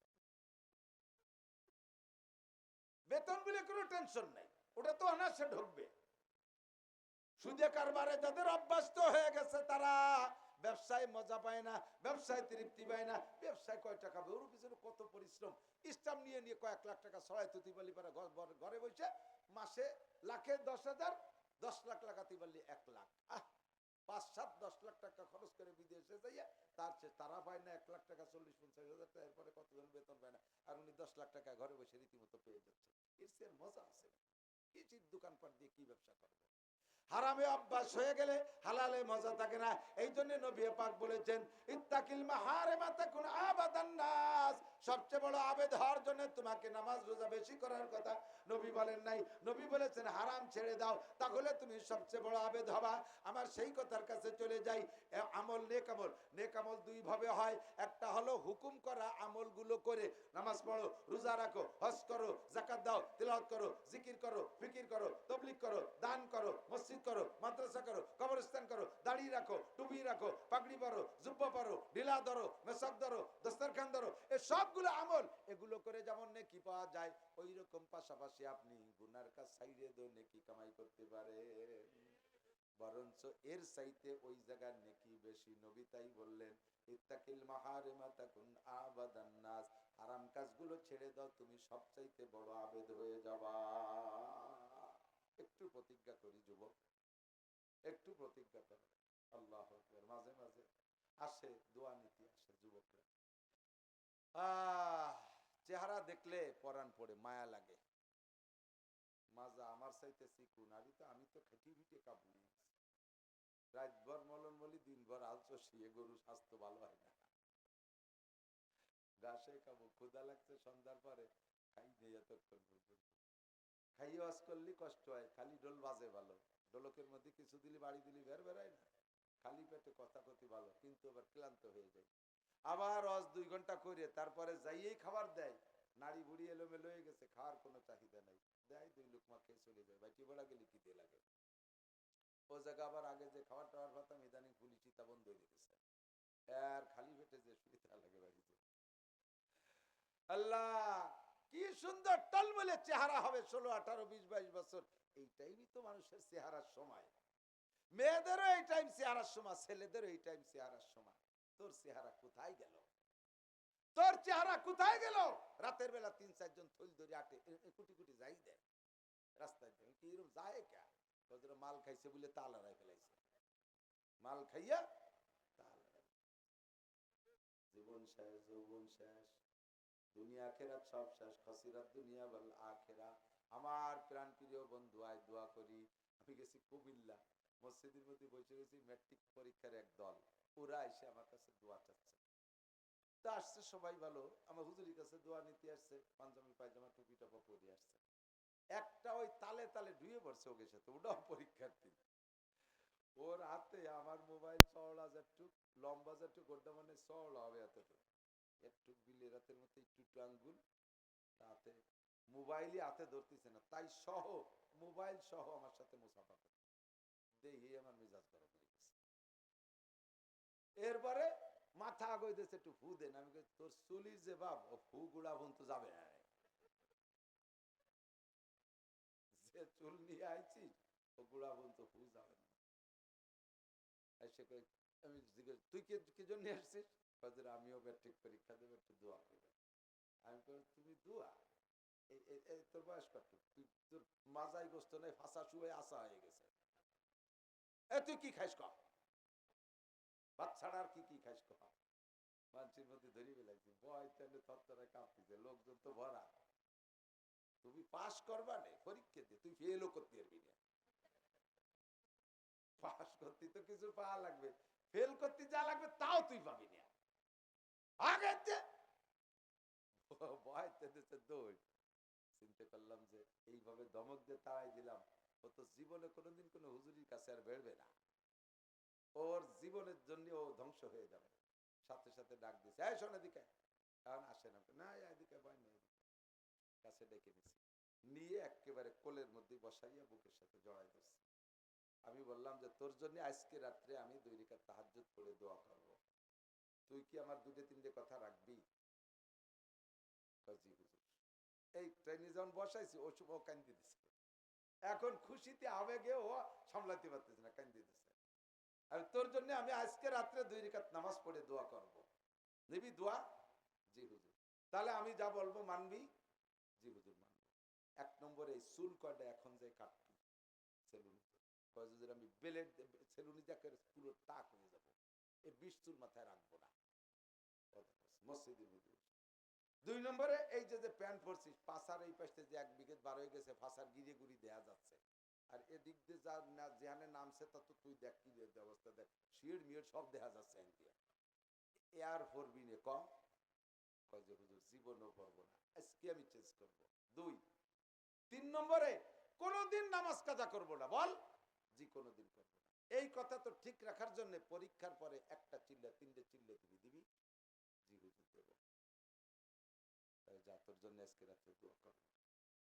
ও সত্যি 1 ঘন্টার মধ্যে ফুল রেডি হয়ে চলে আসছে, জামা পায়জামা। বাপরে সেই সমাজে বাজারেতে নতুন পাঞ্জাবি কিনে পায়জামা কিনে মাথা চাইছে, টুপি মাথায় দিয়ে পাগড়ি বাঁধে হুজুর এসে দিয়েছে। আবার ধরছি জড়াই, খুদার কসম তোর জন্য দোয়া হবে রাত্রে। মাহফিলের শেষে দোয়া করছি, নাম ধরিয়ে দোয়া করছি, এরপরে সত্যি রাত্রে আলাদা করে দোয়া করছি। তো আমার তো ওয়াদা করছি, সেই দোয়া আমি করে চলে, আমার আর মনে টনে নাই। ও পরীক্ষার পরে ওরও বিশ্বাস যে ক্লাসের ভিতরে সবচেয়ে খারাপ রেজাল্ট ওর হবে, স্কুল স্যারগো সেই অভিজ্ঞতা, সবাই জানে যে ও পাস করতে পারবে না, ফেল করবে। ও পরীক্ষার পরে চিল্লা দিয়ে এরপর আমারে ফোন দিছে, হুজুর আমি চিল্লা দিয়ে এসে আপনার ফোন দিছি, আল্লাহর রহমতে আমার রেজাল্ট, আমার বিশ্বাস ছিল ফেল করব, আল্লাহ তাআলা আমাকে এ মাইনাস রেজাল্ট দিয়েছে। এ মাইনাস প্লাস না হোক মাইনাস, তাও তো ভালো পাস, আমি এ মাইনাস রেজাল্ট করে আসছি। আমি আজকে থেকে তওবা করছি, আর কলেজে ভর্তি হব না, এক্ষুনি আমি মাদ্রাসায় চলে যাব। আমি তো মনে নাই, ও না ফোন না দিলে আমি টের পাইতাম না। যুবক তোমার জন্য আমি দোয়া করব, তোমরা আমার প্রাণ প্রিয় বন্ধু, যুবক তোমরাই সবকিছু। আমরা বুড়ো হয়ে যাচ্ছি, বুড়ো কয়জন চলে যাবে, আমরা চলে যাব, পরবর্তী জেনারেশন তোমরা কয়েকটা কথা মনে রাখতে হবে। ইত্তাকিল মাহারেম, হারাম কাজ তুমি জানো না তা না। বান্দরের মতো চুল রাখা, মেসি কাটিং চুল রাখা, খ্রিস্টান মার্কা চুল রাখা, ইহুদ নাসারা মার্কা চুল রাখা, ওদের পোশাকে পোশাক পরা পরিধান করা, ওদের মতো দাড়ি কাটা, এগুলো সব হারাম। অকথ্য ভাষায় গালাগালি করা হারাম, ফেসবুকে ইউটিউবে ল্যাংটা ছবি দেখা হারাম, গেম খেলে সময় নষ্ট করা হারাম, মদ গাঁজা বা ফেন্সিডিল খাওয়া হারাম, ভাষা খারাপ করা হারাম, গালাগালি কাজাকাজি করা হারাম। একটা গালি দিলে তোমার আমলনামা থেকে 40 বছরের কবুল নফল ইবাদত নষ্ট হইয়া যায়। যদি ইবাদত না থাকে, সমপরিমাণ নেকি তো সমপরিমাণ গুনাহ তোমার আমলনামায় জমা হইয়া যায়। আজকে থেকে পাক্কা প্রতিজ্ঞা করো, জীবনের মোড় ঘুরাই ফেলবো। আরে আমাকে যে কোনো সময় ডাক আসতে পারে, আমি দাদার মতো লম্বা হায়াত পাবো কিনা গ্যারান্টি নাই, অবশ্যই না পাওয়ার সম্ভাবনা বেশি। আব্বার পরিমাণ আমি হায়াত পাবো কিনা গ্যারান্টি নাই, না পাওয়ার সম্ভাবনা বেশি। আমার এই যৌবনকালটাকে আমি পবিত্র করব, পুত পবিত্র করব। সমাজে যত প্রকার কুসংস্কার আছে এগুলো আমরাই দূর করব। এর একটা যুব সংগঠন আমরা করব, ধর্মীয় কাজগুলো আমরা করব। তো তাফসীর মাহফিল আমরা দেব, ওয়াজ মাহফিল আমরা দেব, আমরা যত ভালো কাজ আছে করব। কোনো বাড়ি বিয়ে শাদীর অনুষ্ঠানে বক্স আর ডেক্স বাজাইতে দেব না। কোনো বিধবা মহিলা, অল্প বয়সী বিধবা মহিলার বাড়ি দেখবেন এক শ্রেণীর যুবক আছে, তারা জনসেবার কাজে নিয়োজিত দেয়। ওই বাড়ির যুবতী মহিলা অল্প বয়সী, একটা দুটো বাচ্চার মা, বিধবা হয়ে গেছে, স্বামীটা মারা গেছে। এক শ্রেণীর যুবকরা ওই বাড়ি রাত 11টা 12টা পর্যন্ত বাজার কটি করে দিতে যায়, ওষুধ পানি কিনে দিতে যায়। জনদরদ ওরে এমপিতে দাঁড়ায় দিলে হয়ে যেতে পারে যে খেদমত করে। বাবিরে ওষুধ কিনে দিতে যায়, বাবির যা যা লাগবে সব কিনে দিতে যায়। এই সমস্ত দাতাল গুলোকে ওই বাড়ির থেকে বের করতে হবে। এর জন্য যুব সমাজ লাগবে। কথা বলেন ঠিক কি ঠিক না? মাদক কারা সেবন করে পুলিশও জানে না, র্যাবেও জানে না, আমরা জানি না। আমরা জানি যে সমাজে খুব মাদকের প্রচলন শুরু হয়ে গেছে, ছেলে মেয়েগুলো ধ্বংস হয়ে যাচ্ছে। এই ইদানিং আবার নতুন হয়েছে, এতদিন তো ছেলেরা খাইতো, এখন ছেলেদের সাথে মেয়েদের একটা সংগঠন হয়েছে, ওরাও খায়, মাইয়েরাও মদ গাঁজা খাওয়া অভ্যাস শুরু করে দিয়েছে। সিগারেট তো আরো আগে যেয়ে খায়, পার্কে বসে বসে দুইজনে তসবি টেপে আর সিগারেট খায়। এই সমস্ত আকাম পার্টিরে সাইজ করতে হবে তোমরা যুবকরা। শাহাবুন শাফি বাদাতিল্লাহ ইত্তাকিল মাহারিমা তাকুন আবাদান নাস। নিজে হারাম কাজ করব না, অন্যরে করতে দেব না, নিজে করব না, অন্যরে করতে দেব না। কথা বলেন। আগামী রাত্রে যে নোংরামি চলবে, 31st নাইট, ভালো করে মনে রাখো। আল্লাহ পাক রব্বুল আলামিন বলেন, ইয়া আইয়ুহাল্লাযীনা আমানু লা তাত্তাখিযুল ইয়াহুদা ওয়ান নাসারা আউলিয়া। হে আমার অন্ধ জগতের অটল বিশ্বাসী যুবকরা, আমার অন্ধ জগতের অটল বিশ্বাসী যুবতীরা, আমার প্রাণপ্রিয় ঈমানদার বান্দা বান্দীরা, তোমরা একটু মনে রাখো, লা তাত্তাখিযুল ইয়াহুদা ওয়ান নাসারা আউলিয়া। ইহুদ নাসারাদেরকে বন্ধু বানাইস না, খ্রিস্টানদেরকে বন্ধু বানাইস না, হিন্দুদেরকে বন্ধু বানাইস না, তাদের আমলের সাথে তোরা আমলে মিলাইস না। ওমাইয়াতাওয়াল্লাহু মিনকুম ফাইন্নাহু মিনহুম। তাদের সাথে কালচারে চালচলনে উঠা বসায় কার্যকলাপে যাদের মিল হবে, আমি মুসলমান, তুমি মুসলমানের হয় সন্তান হয় সহসত্য, আমি কিয়ামতে তোমাকে ইহুদ নাসারাদের সাথে বিবেচনা করব, একসাথে গরু বান্ধার মতো বান্ধা সাজদাইয়া জাহান্নামের পাঠাবো। ওয়াসিকাল্লাযীনা কাফারু ইলা জাহান্নামা যুমারা। দলে দলে পিটাই পিটাই জাহান্নামে পাঠানো হবে। তুই কেন খ্রিস্টানদের আচরণে তাদের সাথে একমত হলি? আরে মুসলমানদের জন্য আরবিতে 12 মাস। আল্লাহ কা ইন্না ইদ্দাতাশ শুহুরি ইনদাল্লাহি 12 শাহরা। আল্লাহ তাআলা যেদিন থেকে চন্দ্র সূর্য সৃষ্টি করেছেন সেই দিন থেকে 12 মাসে বছর হিসাব করে। মানুষ দুনিয়ায় হাজার হাজার লক্ষ বছর আগের থেকে আল্লাহ পাক 12 মাসে বছর হিসাব করে আসতেছেন। এই 12 মাস হলো মুহররম মাস থেকে শুরু, মুহররম থেকে শুরু, জিলহজ মাস কুরবানির মাস, কুরবানির মাসের পরের চাঁদের থেকে মুহররম শুরু, মুহররম, সফর, রবিউল আউয়াল, রবিউল আখির। আমি এর মধ্যে যদি জিজ্ঞাসা করি মুসলমানের বাচ্চা, আরে মুসলমানের সন্তান, আরবিতে 12টা চাঁদের নাম তুমি বলতে পারবা না, এরকম মানুষ এখানে আছেন না নাই? অথচ জানুয়ারি ফেব্রুয়ারি জানেন, বৈশাখ জ্যৈষ্ঠ আপনি জানেন, এইটা মুসলমানের মাস না। হিন্দুদের ইবাদত হয় বাংলা মাসের সাথে মিল কইরা, আর খ্রিস্টানরা ইবাদত করে ইংরেজি মাসের সাথে মিল কইরা। তারা ডিসেম্বর মাসের 18 তারিখ নাকি গেছে 31 বড় রাত, বড়দিন 25শে ডিসেম্বর। 25শে ডিসেম্বর খ্রিস্টানদের বড়দিন। এই বড়দিন কোন মুসলমানের সন্তান পালন করতে পারে না। এটা খ্রিস্টানদের কালচার, তাদের ইবাদত, তারা বড়দিন পালন করবে। মুসলমানদের বড়দিন, মুসলমানদের সবচেয়ে বড় দিন হলো মুহররমের 10 তারিখ। ওই দিনটা কবে আসে যায় মুসলমান তুমি জানো না। খ্রিস্টানদের বড়দিন পালন করো। আল্লাহু আকবার। ইংরেজি সাল গণনা শুরু হয়েছে কবে থেকে একটু খেয়াল করেন। যখন যখন খ্রিস্টানরা ঈসা আলাইহিস সালাতু ওয়াস সালামকে শুলি চড়াইছে বলে দাবি করে, আসলে তো শুলি চড়াইতে পারে নাই। আল্লাহ কাওয়ারা ফানা গুমাকানান আলিয়া। আমি আমার ঈসারে আসমানে তুলে নিয়ে গেছি, ঈসারে আসমানে তুলে নিয়ে গেছে। ওরাও জানে না ঈসা আলাইহিস সালামরে ওরা ফাঁসি দেবে, শুলি চড়াবে বলে জেলখানার মধ্যে আটকাইছে। আটকাই রেখে এবার সংসদে আলোচনা চলতেছে, ফাঁসি দেব না পিঠে মারবো না, শুলি চড়াবো না জবই দেব, কি করবো না দেশান্তর করে দেব, এই দরবার চলতেছে। এর মধ্যে শয়তান মুরব্বী বুড়ো ও যাইয়া ওই মজলিসের মধ্যে বলতে, আরে তোমরা তো ঈসারে মারবা, ও তো 1 নম্বর জাদুকর, দেখো না মাটি দিয়ে পাখি বানায়, ফু দেয়, উড়িয়ে চলে যায়, মরা মানুষের গায়ে টুকা মারে তাজা হয়ে দাঁড়ায় যায়, সেই মানুষটা আটকায় রেখে মারবা? ও জেলখানার দরজায় টোয়া দিলি তো খুলিয়ে বার হয়ে চলে যেতে পারে, যাইয়ে দেহ আছে না নাই, তাড়াতাড়ি লোক পাঠাও। ওরা কয় সত্যি তো কইছে, তারে তো এইগুলো করতে দেখছি, আছে আছে না নাই, তারে তো মারবো বলে চিন্তা করতেছে, যদি না থাকে শেষে সাংবাদিক একজন পাঠিয়েছে, তাড়াতাড়ি যা দেখ দিয়ে ঈসা আছে নাকি। ও লোক জেলখানার মধ্যে যাইয়া খুঁজতেছে, সত্যি সারা জেলখানায় কোনো জায়গায় ঈসা আলাইহিস সালাম নাই। যখন ঈসারে পাই নাই, এখন এসে তো খবর করতে হবে। ও বেরোনোর সময় জেলখানার গেটে আসলে আল্লাহ তাআলা ওর চেহারা ঈসা আলাইহিস সালামের মতো বানাই দিয়েছে। আর যাবা কোন জায়গা, দুধু ধরা পড়ে যাবা। ওইবার আইছে কয় কি, তোমরা আমার এই ঈসার খবর নীতি পাঠাবে, এটা আগে পাঠাবে না?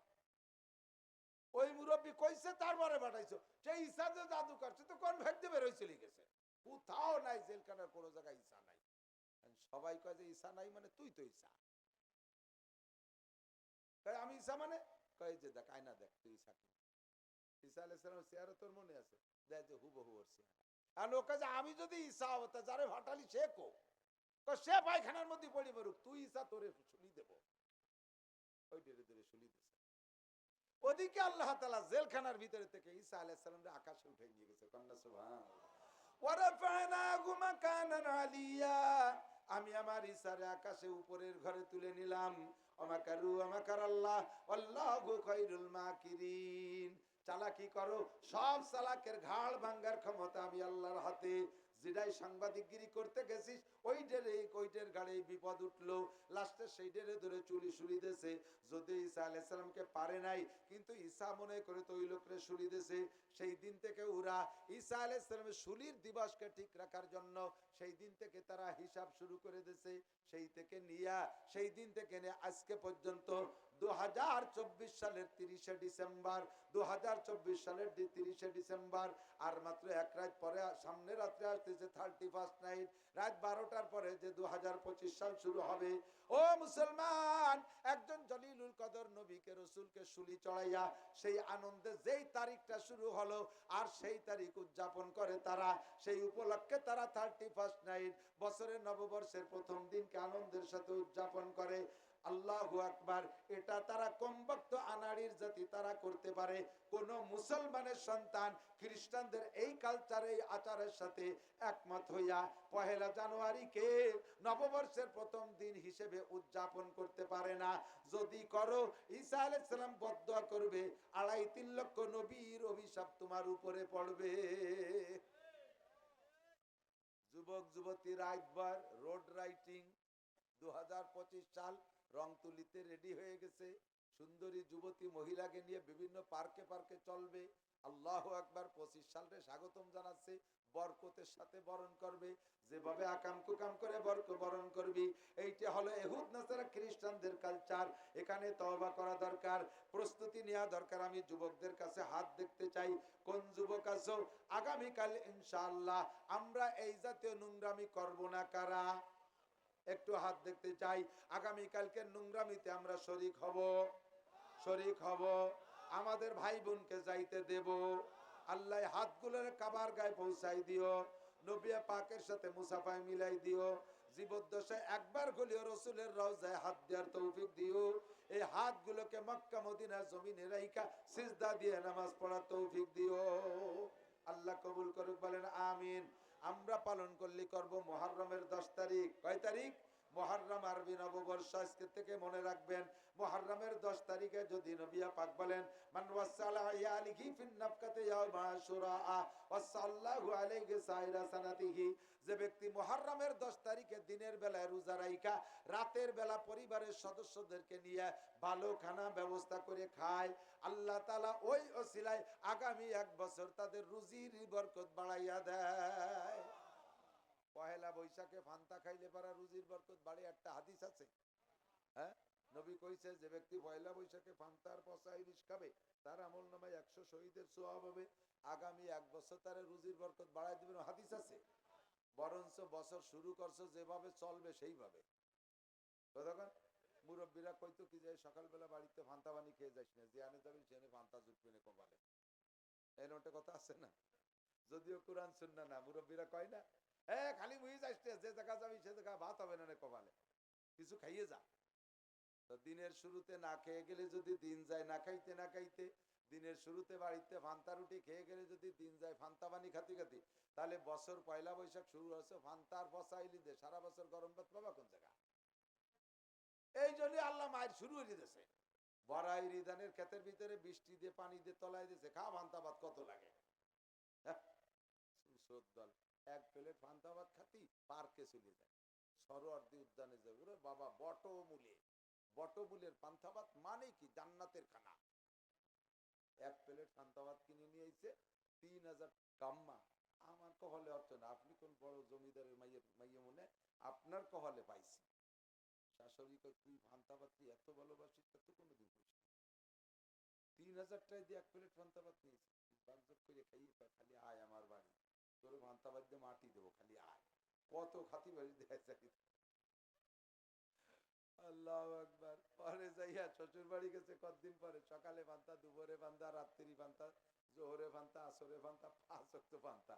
কাম্মা কত খাবো পান্তা ভাত? পান্তা ভাত দিয়ে মাটি দেবো, বাড়ি যাওয়ার সময় তোর পান্তা ভাতের আড়ি দিয়ে হেলমেট বানাই দেবো, যা বুঝিয়ে বেড়ে। 3000 টাকা দিয়ে পান্তা ভাত কিনে খেয়েছি, আমার সাইডে নাও বিল দেওয়া লাগবে না, খালি খাবি পান্তা ভাত আর বসাই। মুসলমান এক ফুটো বোধ নাই। হুজুর এই জন্য 1500 বছর আগে কইছে যে আমার উম্মত অনুকরণে বড় পাকা হবে, তবে অনুকরণ করা দরকার ছিল আল্লাহ আল্লাহ রসুলের, তা বাধ্য অনুকরণ করবে ইহুদ নাসারা। করতে করতে করতে করতে চুলের অনুকরণ, দাড়ির অনুকরণ, পোশাকের অনুকরণ, সবকিছু কালচারের অনুকরণ করতে করতে যদি দেখে যে কোন মুসলমানের সন্তান দেখে যে কোন ইহুদির বাচ্চা সে তার মাকে নিয়ে বিশ্ব রোডে দাঁড়াইয়া ধর্ষণ করতেছে, মার সাথে জিনা করতেছে, মুসলমানের ছেলে মনে করবে এর মধ্যে একটা ক্রেডিট আছে, সেও তার মারে নিয়ে রাস্তায় চলে যাবে। শুনি যেন কেমন লাগলো, এই কি হয় নাকি? বেশি বাকি নাই, বেশি বাকি নাই। বাপে আমি সচক্ষে দেখেছি একজন আর্মির ভালো মানের একজন অফিসার ঢাকা ডিওএসএস এর ভিতরে, নামও জানি বলবো না, এখন রিটায়ার্ড। আমি সচক্ষে দেখেছি একটুক নিজে হাফ প্যান্ট পরা, সকালবেলা ভোরবেলা মেয়েটাকে নিয়ে হাঁটে, মেয়েটার বয়স 16 থেকে 17 18 হবে। এই মেয়েটা হাফ প্যান্ট পরে একটা টেপ গায়ে, বাপ বেটা দুইজনে হেঁটে, বাপ বেটি দুইজনের মার্চ করতেছে। ডিএসএস এর একবার এপাশ একবার ওপাশ, ডায়াবেটিস দাঁড়ায় আছে দুই বাপ বেটি। পারবেন?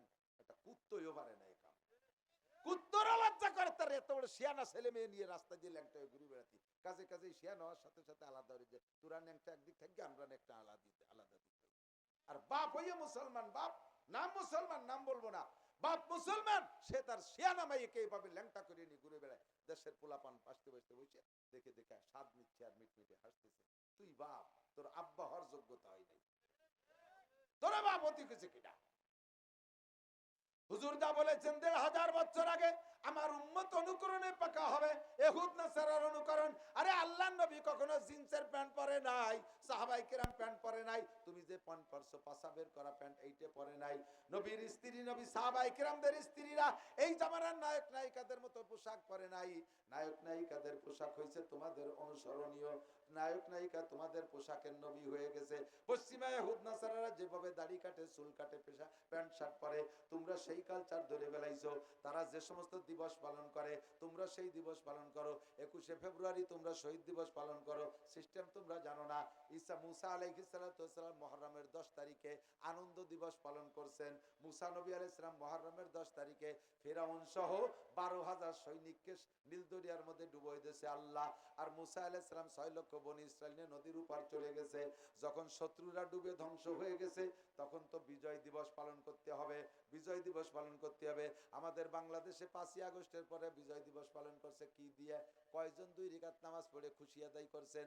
ভাঙচুর, ধর্মার, কালমার ইত্যাদি পোড়াও জ্বালাও এগুলো দিয়ে পালন করছেন। এটাও সম্পূর্ণ কাফেরদের প্রসেস, এটা কাফেরদের সিস্টেম, এইটা না। বিজয় দিবস বিজয় পাইছেন 5ই আগস্টের পরে, দরকার ছিল 2-4 রাকাত নফল নামাজ পড়ে আল্লাহর কাছে শুকর আদায় করা, তা কয়জনে করছেন? মুসা নবী ফিরাউনের গোষ্ঠীরে নীল দরিয়ায় ডুবাই দিয়া এপার পার হইয়া এসে বনি ইসরাইল রে কয় আমাদের এখন বিজয় দিবস পালন করতে হবে। কয় কি দিয়া? কয় রাতভর হাঁটছো আর খাইছো, যা করছো করছো, এখন ফজরের সময় ঘটনা ঘটছে, এখন থেকে সন্ধ্যা পর্যন্ত খাইতে পারবা না, সবাই রোজা রাখবা, ছেলে মেয়ে বিবি বাল বাচ্চা ছোট বড় সব রোজা। এই রোজার মাধ্যমে আমাদের ইবাদতের মাধ্যমে বিজয় দিবস।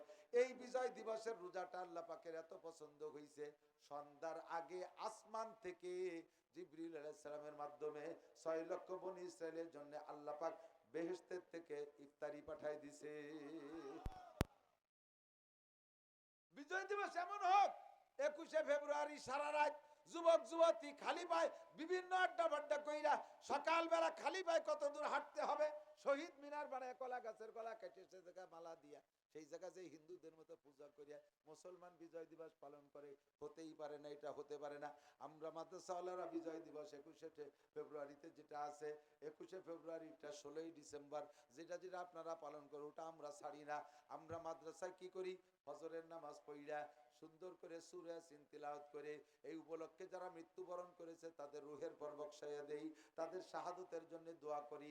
আর তোমরা যেভাবে পালন করো তাতে তাদের উপরে আরো গজব যায়, তোমাদের এই আকামের গুনাহগুলো তারা পায়। তারাও কবরে বসে দোয়া করে, তারা কবরে বসে তোমারে বদদোয়ারে কয় যে এ দাতাল তুই আর ইয়া করিস না, তোর জ্বালায় কিন্তু আমি জ্বলিয়ে যাচ্ছি, তুই আর ইয়া করিস না, তোমারে ভৎসনা দিতে তালে থাকি।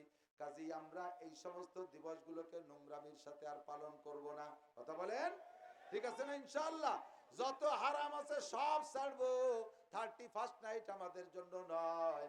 যত দিবস আছে পদ্ধতি না, যদি বিজয় দিবস পালন করতে হয় তাহলে বদর দিবস পালন করা উচিত ছিল মুসলমানের। বোঝে নাই? বদর দিবস, বদরের যুদ্ধে মুসলমানের যে বিজয়, সেখান থেকে মুসলমানের বিজয় শুরু হয়েছে। আমার ক্ষুদ্র বাংলাদেশের বিজয়টাকে আমি ক্ষুদ্র মনে করি না, এটাও বড় সম্মান প্রদর্শন করি। গোটা মুসলিম জাতির জন্য সর্বশ্রেষ্ঠ বিজয় দিবস হলো বদরের দিবস, ঠিক না? সাহাবায়ে কেরাম করে নাই, তাবেঈনরা করে নাই, কেউ করে নাই, আমরাও করি না। কাজেই দিবস বলতে কিছু নেই, এগুলোর থেকে বেঁচে চলতে হবে। আল্লাহ তাআলা আমাদের সকলকে হেফাজত করে, সবাই বলি আমিন। আল্লাহ পাক রব্বুল আলামিন বলেন লা তাত্তাখিযুল ইয়াহুদা ওয়ান নাসারা আউলিয়া বাযুহুম আউলিয়া ওয়া বায ওয়া মান ইয়াতাওয়াল্লাহুম মিনকুম ফাইন্নাহু মিনহুম ইন্নাল্লাহা লা ইয়াহদিল কওমাল কাফিরিন। এই জাতীয় অন্যায় যারা করবা তারা আল্লাহর কাছে ধরা খাইবা, আল্লাহ পাক তাদেরকে হিদায়াত দান করবে না। আমার যুবক বন্ধু তোমরা যারা আছো, আমি প্রাণ খুলে দোয়া করি, এবার তোমাদের একটা শিক্ষা সফরের দাওয়াত দিচ্ছি। এদিক শিক্ষা সফর, এই শিক্ষা সফর, শিক্ষা সফরে বিভিন্ন জায়গায় স্পটে তো গেছেন সবাই, অনেকেই গেছেন, ঠিক না? মুসলমান রবি ঠাউরির মাজার জিয়ারত করতে যায়, সুবহানাল্লাহ। আস্তাগফিরুল্লাহ। লালন শাহর মাজারে যায়, এই লালন সাড়ালের ওই জায়গা, রবি ঠাউরির ওই জায়গা, এই জায়গা মুসলমান যায়। সুন্দরবন যাও, আল্লাহর জঙ্গল দেখে আসো, শিক্ষা কিছু হবে। যাও ভালো ভালো স্পটে যাও, কক্সবাজার কুয়াকাটা আবার যাইও না, ও বাড়ি খারাপ। তুমি তো পয়সা খরচ করে যাও, আর আমার মোটা টাকা দিয়ে নিয়ে পকেট ভরে দিয়ে পাঠায়। তাই ছাড়া ওয়াজ জায়গা যাইনি, কোনো জায়গা জাতি আমার বাকি নেই। সুন্দরবনের মধ্যে 100 বারের বেশি গেছি, একেবারে দল বল নিয়ে পায়ে হেঁটে ঘন জঙ্গলের মধ্যে ঢুকে চলে গেছি। আল্লাহু আকবার, সব দেখছি, শিখার মতো কোথাও কিছু নেই। শিখার কাম কোনো স্কুল নাই, কলেজ নাই, ইউনিভার্সিটি নাই, মসজিদ নাই, মাদ্রাসা নাই, কিচ্ছু নাই। কি শিখবা সে জায়গা যায়? একটা জায়গা মাত্র শিক্ষা সফর, সেটা হলো দাওয়াত ও তাবলীগের সফর। কথা কয় না? তাবলীগে গেলে উঠতে বসতে শুইতে খাইতে ঢিলা কুলুক মেসওয়াক নামাজ রোজা ওযু গোসল পাক নাপাক তহরাত অতহরাত সব শিক্ষা দেয়। হাত্তাকে লুকমাটা গালে দেবেন কিভাবে তাও শিখাই দেয়। ততক্ষণ দেয় না? পয়সা চায়? পয়সা চায়? চায় না। টঙ্গীর ইস্তেমার পাশে, এই পাশের জায়গার নাম হলো কামারপাড়া, যারা চেনেন তারা সাক্ষী দেবেন। কামারপাড়া, এই কামারপাড়া, আমার সাথে বলমারির মজিবার দারোগা মোটরসাইকেল চালাতো, ওনার মোটরসাইকেলে চলতাম একসময় গাড়ি কেনার আগে। তো ওই এলাকায় মাহফিলি গেছি, মজিবার দারোগা গাড়ি চালাচ্ছে, আমি পিছনে বসা। ওই জায়গা গেলে গাড়ি, ওই জায়গাটা জ্যাম থাকে বেশিরভাগ। কারণ উনি বের উঠে মানে ভুল সাইড দিয়ে, ডাইন সাইড দিয়ে গাড়ি ঢুকে দিয়েছে, ওখানে পুলিশই দাঁড়াইয়া ধরে বেড়াচ্ছে, ভাই আপনারা হুজুর মানুষ উল্টো পাল্টা গাড়ি চালান। তো উনি যদিও হুজুর দেয়া যাচ্ছে, উনি তো পুলিশের লোক, উনি কয়ে ভাই আমি পুলিশের লোক। বহুবার দেখছি পুলিশের লোক কইলে পুলিশটা বহুত মোবিল কোটে ওনার ছাড়িয়ে দিচ্ছে। তা আপনি পুলিশের লোক এই ভুল আপনি কেন করবেন? বাইরে ঢুকতে জায়গা পাচ্ছেন, তা কি হবো? তা বাংলাদেশের রুট ডাইন দিক দিয়ে, জানেন না? ডাইন দিক দিয়ে রুট, বাম দিক দিয়ে রুট, ডাইন দিক দিয়ে ঢুকলেন। এর 10-12 দিন পরে এলো ইস্তেমা। সেই ইস্তেমা, ওই জায়গায় পুলিশের সাথে কথা হয়েছে বিদায় ওরে চিনছি ওই পুলিশটা। সেই পুলিশ ইস্তেমার মাঠে ডিউটি করে। ইস্তেমার মাঠে যারা গেছেন তারা বলেন, রাস্তার ভিতরে পুলিশও দাঁড়ায় আছে, পুলিশে কি কয়, ভাই ডাইনি ডাইনি চলি জিকির ফিকিরে চলি, ডাইনি ডাইনি চলি জিকির ফিকিরে চলি, কয় না? আমি সেই পুলিশটা ধরলাম, আমারে চেনেন, আমি মৌলানা নাসির, সেদিন কেন মোটর সাইকেল আমাকে 2 জনটা আটকালেন, আমি পারি সেদিন দি কলেন যে বামে বামে চলি, রুট মাইনে চলি, বামে বামে চলি, রুট মাইনে চলি, আজকে কোন ডানি ডানি চলি, জিকির বিকিরে চলি। যে এই ভাষা এই জায়গার পরিবেশে শিখাইতেছে, ও জায়গা গেলে এরকম অনাসে ভাষাও পাল্টে যায়। কতক্ষণ তবলিগে যাবেন, উলামায়ে কিরামের সাথে যাবেন। আমি 20 জন সাথী নিয়ে গেছি, ওই মুজিবার দারোগা আমির ছিল কাকরালিতে, উনারে আমি তো চিল্লে দেই নাই আগে, উনি 3 চিল্লের সাথে উনারে আমির বানাই দিয়েছে। উনি হলো আমার মোটরসাইকেলের ড্রাইভার, আমি হলো দেশবরেণ্য বক্তা, আমারে কাকরালিতে উনার মামুর বানাই দিয়ে উনারে আমির বানাই দিয়েছে। আমি খুশিতে মেনে নিয়েছি, ধন্যবাদ, থ্যাংক ইউ। 20 জন গেছি, তো 20 জনের ভিতরে 12 জন স্কুল কলেজের যুবক। আমি যাই বললাম, মজিবর ভাই এদেরকে কোরআন শরীফ পড়া শিখাই। আমরা 3 জন আলেম গেছি। ফাজাইলে আমাল তবলিগে নিসাব থাক, না পড়লে কোনো সগীরে কবিরে নাই, কিন্তু কোরআন শরীফ না পড়লে নামাজ হয় না। আমি আমরা 3 জন হুজুর আইছি, এই সুযোগটা কাজে লাগাই। না না না না না, তবলিগের মধ্যে কোরআন শরীফ পড়া পড়ি নাই। আমি কই তা কি গীতা বাইবেল ভর্তি করি? যেই তবলিগে কোরআন শরীফ পড়া নাই, ওই তবলিগের গোষ্ঠী মারি। থাকবোই না তবলিগ, আড়ি বাতিল ভাঙ্গি তুই কোরআন শরীফ পড়াবে না, তবলিগ ভর্তি দেবে না, শিখাতেই দেবে না। কিশোরগঞ্জের পাকুন্দিয়া থানা। আমি যখন সবাই সিলেট খাতা টাতা কিনায় ফেলাইছি, পড়া বই, ও যা কয় কোক পড়া বই, আমি তো ওর ভাত খাই না। আমি 1 লাখ টাকা নিয়ে গেছি, যে 20 জন রে এক সিল্লে দিয়ে নিয়ে আসছি, যা লাগে সব আমি দেবো, আমি রেডি হয়ে গেছি। ও জায়গার কের ভাতের লোভে আমি যাইনি। যার পরে আমি তো বক্তা মানুষ, চিনে ফেলাইছে, সবাই খুব খেদমত করতেছে। আমির সাহেবের কাছে, যে থানা আমিরের কাছে নালিশ করছে, আঞ্চলিক আমিরের কাছে, উনি ওই হুজুররা এই অত্যাচার আছে, কোরআন শরীফ পড়াবে দেন দি, তবলিগের নিয়মের খিলাফ। তারা আমারে বাধা দিচ্ছে, হুজুর এই এই নতুন আবিষ্কার করেন না। বড় জ্বালা। আমি কাকরাইল ফোন দিছি, কাকরাইল মৌলানা আমির হোসেন আমার ফুফাতো ভাই, শেখ মোহাম্মদ আব্দুল্লাহ সাহেব ধর্মমন্ত্রী সাহেব ছিলেন, ওনার ভাগ্নে। আমি বললাম যে ভাই, এই কোরআন তবলিগি বলে কোরআন শরীফ পড়াপড়ি নাই, এ কি এরে কয় কোন তোর তবলিগ? কেডা বলছে? আমি যে আমির সাহেব কয়, ওরে বাড়ি ফাটাই দেন, ওরে কাকরাইল ফাটাই দেন, পড়ান কোরআন শরীফ পড়ান। যোগ্য শিক্ষক পাই না বিদায় আমরা এটাকে কানুন করি নাই। আজকে আপনারা 3 জন যোগ্য শিক্ষক গেছেন, কেন পড়াবেন না? ফাজাইলে আমার জমা দেন, কোরআন শরীফ পড়ান, শিখান। আল্লাহর কসম দিয়ে বললে মিথ্যেবাদী হব না। আমরা 3 হুজুর ভাগ করে নিছে, 12 জন যুবকরে, আর ওই বুড়ো ছিল 5 জন। এই বুড়োর মধ্যে ওই আমির সাহেব একজন। ও ও ওর মাথায় ধরেই না, আলিফও ধরে না, পারলই না। মানে ওর যে দুর্বলতা, এইটা আমরা জানিয়ে ফেলবো, এই ভয়তে ভর্তি দেবে না, বুঝছেন ব্যাপার? শেষে আমি 12 জন আর ওই 4 জন ওনার বাদ দিয়ে 18 জনরে নিয়ে বসলাম, 16 জনরে নিয়ে বসলাম। 38 দিন ছিলাম। 38 দিনে আলিফবা থেকে স্কুল কলেজের ছেলেদেরকে কোরআন শরীফ পড়া শিখাইয়া 8 পারা করে সবক পড়াই বাড়িয়েছি। অবিশ্বাস্য ব্যাপার। ওদের তো ব্রেন ভালো, স্কুল কলেজে রানিং ব্রেন। 2-3 দিনই পড়া শিখাই ফেলাইছি। জের জবর বেশ যজন তার দিন, এই তো হয়ে গেল কোরআন শরীফ পড়ার নিয়ম। অক্ষর কটা চিনলি। 38 দিনে পড়া শিখাইয়া 8 পারা সবক পড়াই বাড়িয়েছি। আর ওই বুড়ো কয়টা, বুড়ো তো মানে আঠালিয়ে মানুষ শক্ত হয়ে গেলি তো ওর মধ্যে কিছু রয়ে না, বুড়ো ওইরকম হয়ে গেছে, ওর মধ্যে ঢোয়েই না। তারপরও অক্ষর চিনাইয়া জের জবর যজন তার দিন শিখে ফেলাইছিলাম। আর এক চিল্লা দিতে হলে বুড়ো কটারও শিখাতে পারতাম। এই হলো আলেমদের সাথে তবলিগের বরকত।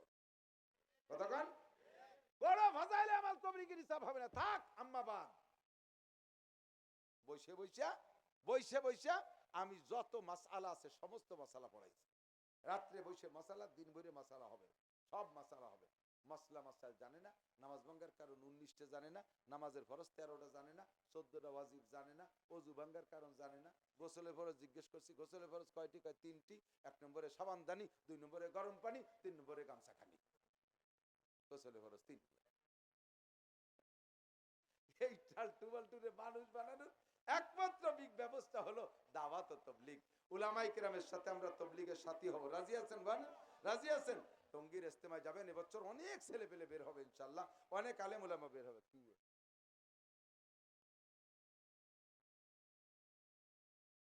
এগুলো তো হয়ে গেছে, আগামী বছর কামাই হবে নাকি?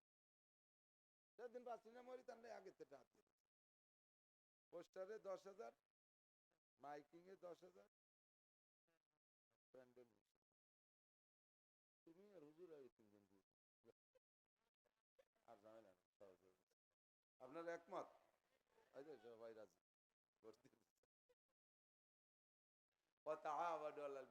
তাহলে তবলিগের সফর শিক্ষা সফর, দেখছেন কত সুন্দর শিক্ষা। তো এই সফরে যাইয়া যুবকরা তুমি কোরআন শরীফ পড়া শিখে আসো, দেখবা জেনারেল পড়বা, সকালবেলা কোরআন শরীফ খুলে তুমি 2 পৃষ্ঠা পড়ো। খোদার কসম, যদি তুমি ওই দিন লেখাপড়ার মধ্যে বরকত, আলাদা রকম স্বাদ উপলব্ধি অনুভব করতে না পারো, তাহলে কোরআন বাদ দিয়ে দিবে। সূরা ইয়াসিন পড়বা, মজাই আলাদা। সূরা রহমান পড়বা, মজাই আলাদা। রেগুলার রাতের বেলা ওয়াকিয়া পড়বা, তাহলে তোমার চাকরি হইতে অসুবিধা হবে না। চাকরি না হলেও আল্লাহ পাক তোমাকে রিজিকের প্রশস্ত ব্যবস্থা করে দেবে। তুমি যদি কোরআন শরীফ পড়তে না পারো তো ওয়াকিয়া পড়বা কিভাবে? ওয়াকিয়া পড়বা আর একজনের পড়া শুনলে হবে না, নিজের পড়তে হবে। এই জন্য রেগুলার ওয়াকিয়া পড়ার অভ্যাস করতে হলে কোরআন শরীফটা পড়া শিখতে হবে। আলেম ওলামার সাথে তবলিগ। তো এবছর 31শে জানুয়ারি 1-2 ফেব্রুয়ারি টঙ্গীর ময়দানে ওলামায়ে কিরামদের তত্ত্বাবধানে একটাই হবে ইজতেমা ইনশাআল্লাহ, একটাই হবে ইজতেমা। আমরা এই ইজতেমার পক্ষে আছি। কারা কারা একটু আল্লাহকে হাত দেখাবেন। নারায়ে তাকবীর। যাবে ইনশাআল্লাহ।